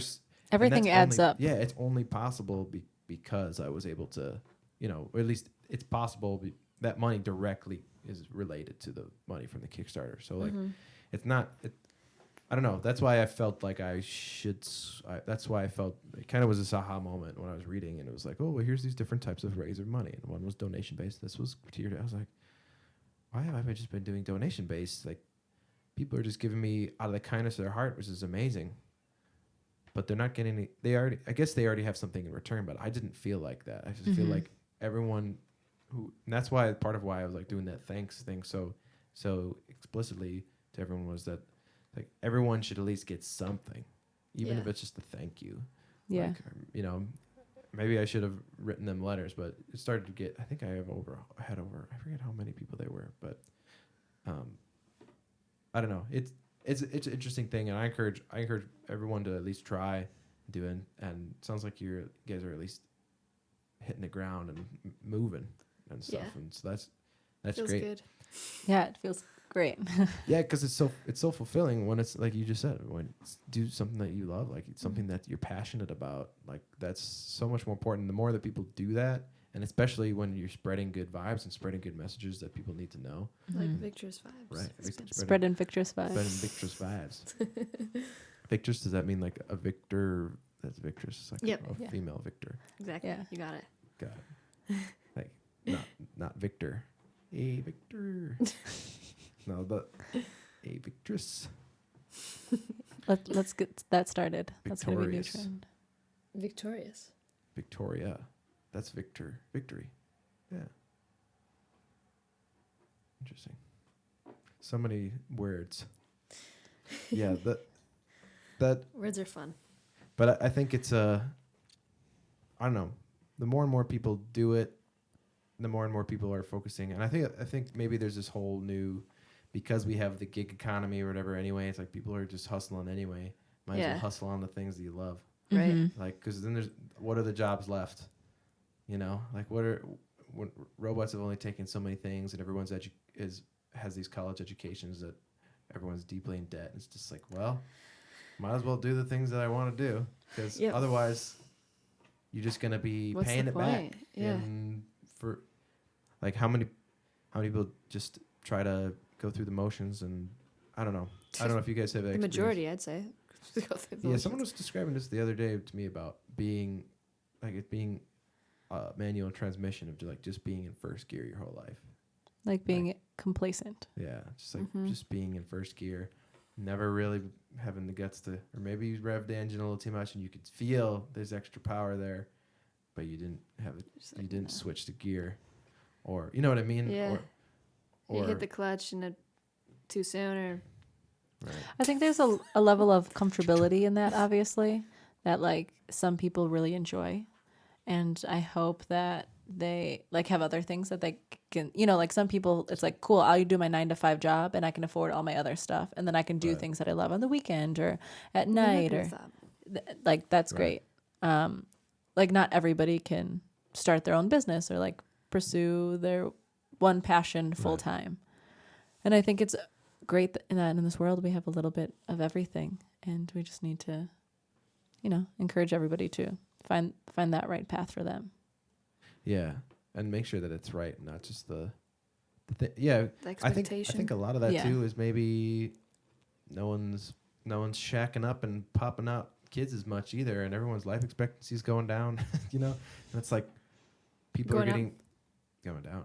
Life expectancy is going down. Our generation is the first generation in America where the life expectancy is actually going down. Oh, really? Wow. Yep. Interesting. All because of this majority because of the opioid epidemic. Well, that makes sense.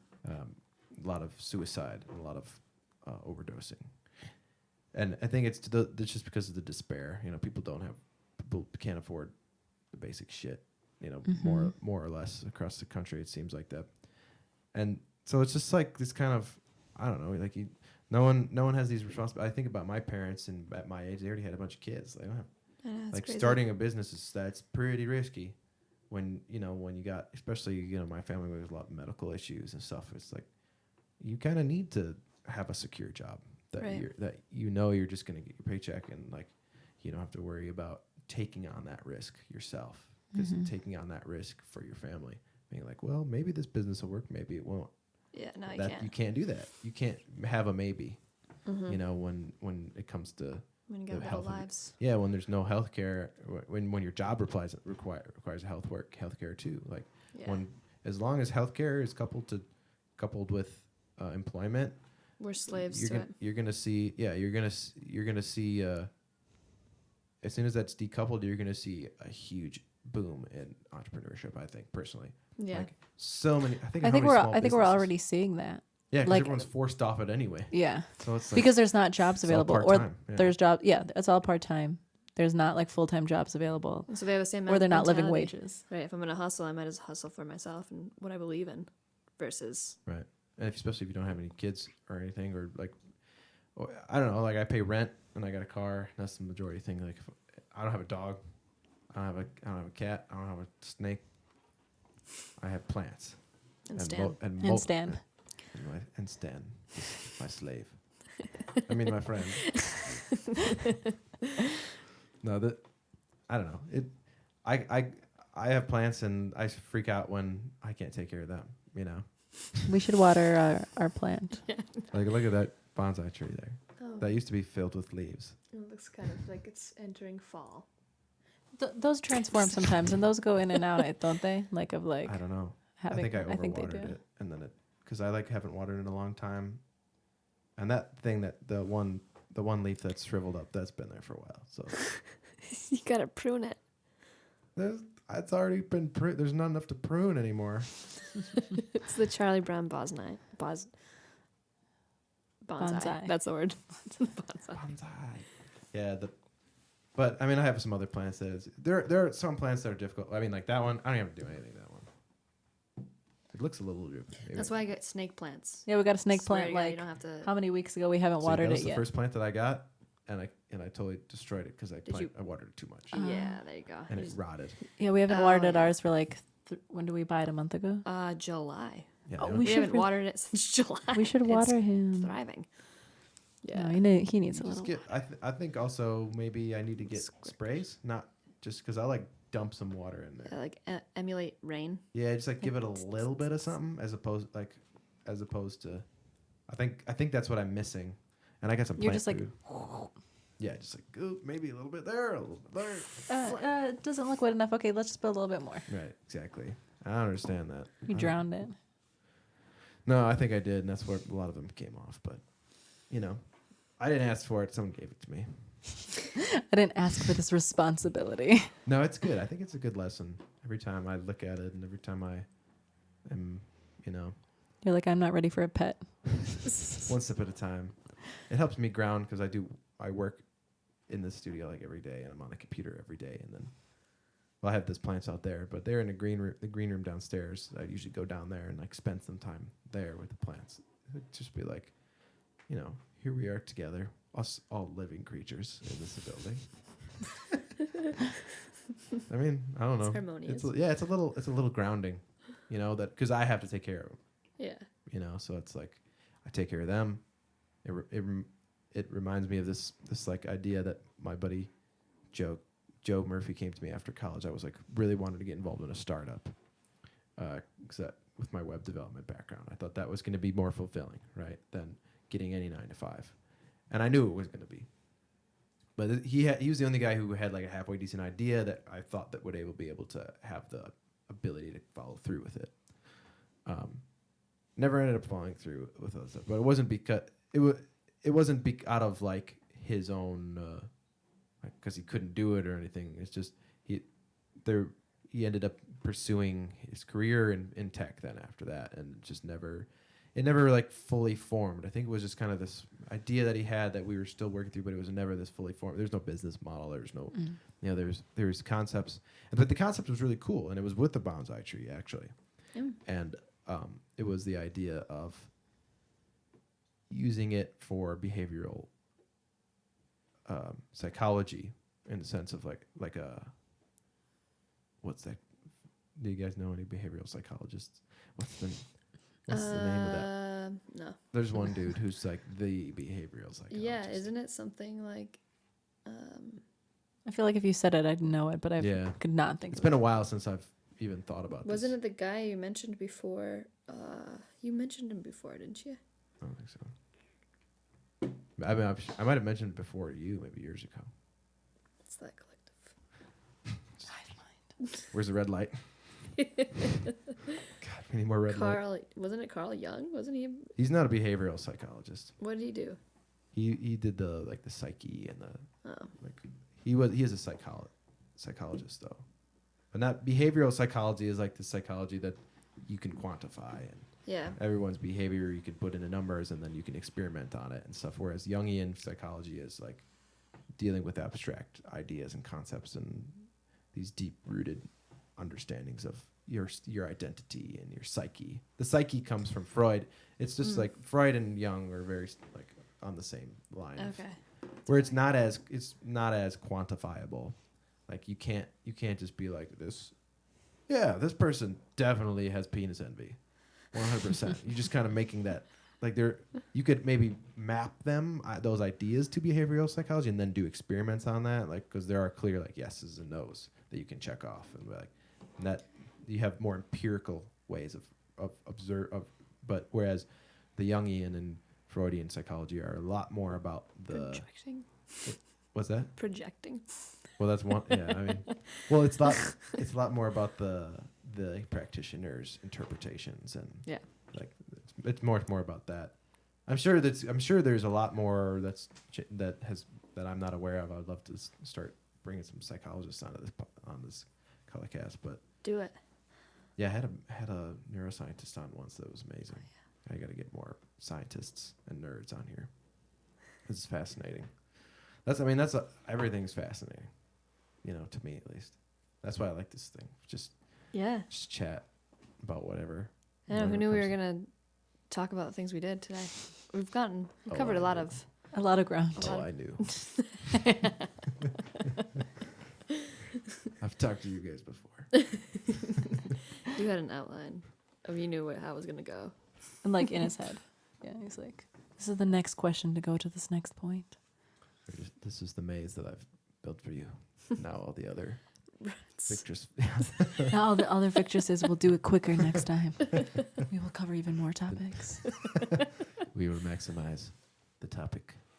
Yeah, Well, that's believe it or not, it's been almost 2 hours. Oh damn. Explains why I have to piece up. That explains why I'm so hungry. It's like past our dinner time. Oh my god. So for anyone who's been listening, it seems like at least there's been some people engaging the chat, which is great. If anyone is listening to this just on audio, you can tune in live at 5:30. At least it's been at 5:30.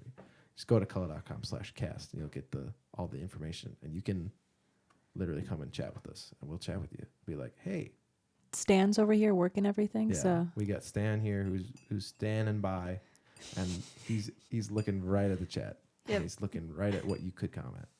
And just imagine how fulfilling that would be if Stan were to read your comment. I think if you subscribe and ring that bell, you can get notified when that's right. it goes live. So you don't even have to be like anticipating it. You can just Do you have to get a ring- notification. Do you ring the bell on my channel, or do you ring the bell on the video? Ring the bell on your channel and you get notified every time you go live. It'll be like a little pop-up on your phone, so it'll be really easy. Okay. Because I get pop-ups on my phone of some things. I always wondered. Enable the pop-up. Yeah. Enable the pop-up. Bunch of pop-up enablers over here. Just for this podcast. Only for YouTube. Just only for YouTube. Changing your behavior based on the technology. Well, okay, so if anyone is hearing this and likes what you guys have to say, which I like what you have to say, so I'm someone on the internet at least. So Cool. we got one. But they can go to victressvibes.com and they should be able to, right? Is that what Yep. it's Victress Vibes? Yeah. Exactly. Victressvibes.com, and then they can access all the women we're showcasing this first round, their stories on there, and then also they can head cool. to our I Fund Women page if they're interested in pre-ordering a shirt Yeah, or those shirts are stickers or sweet. patches or getting a custom Victress outfit. or showcasing having- a woman in your community Exactly. through our hometown Oh. heroines. Oh, wow, that's a great idea. You guys are thinking of it. Oh yeah. It's all Nice. been thought.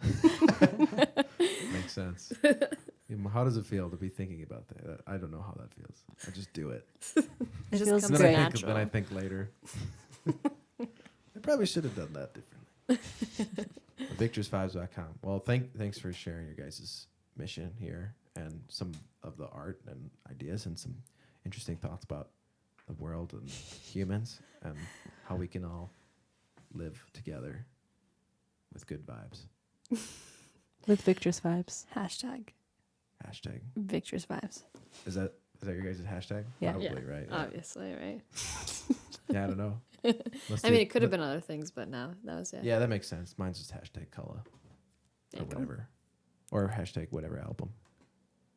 Like it's literally hashtag whatever album. It is now. That's actually the title of his new album. But that's still under wraps. I don't think people aren't going to be voting on this one this year. I'm sorry, guys. Ooh, One for me, one for you. One for me, one for you. that's a good deal. All right, okay, let's see if I can do this. We're going to sign out. Hell yeah. Thanks. Thanks, Cullah. Thanks. Yeah. Thanks, Victress Vibes. See you guys Sayonara. later. Bye-bye, internets. Oh, God, it's not working.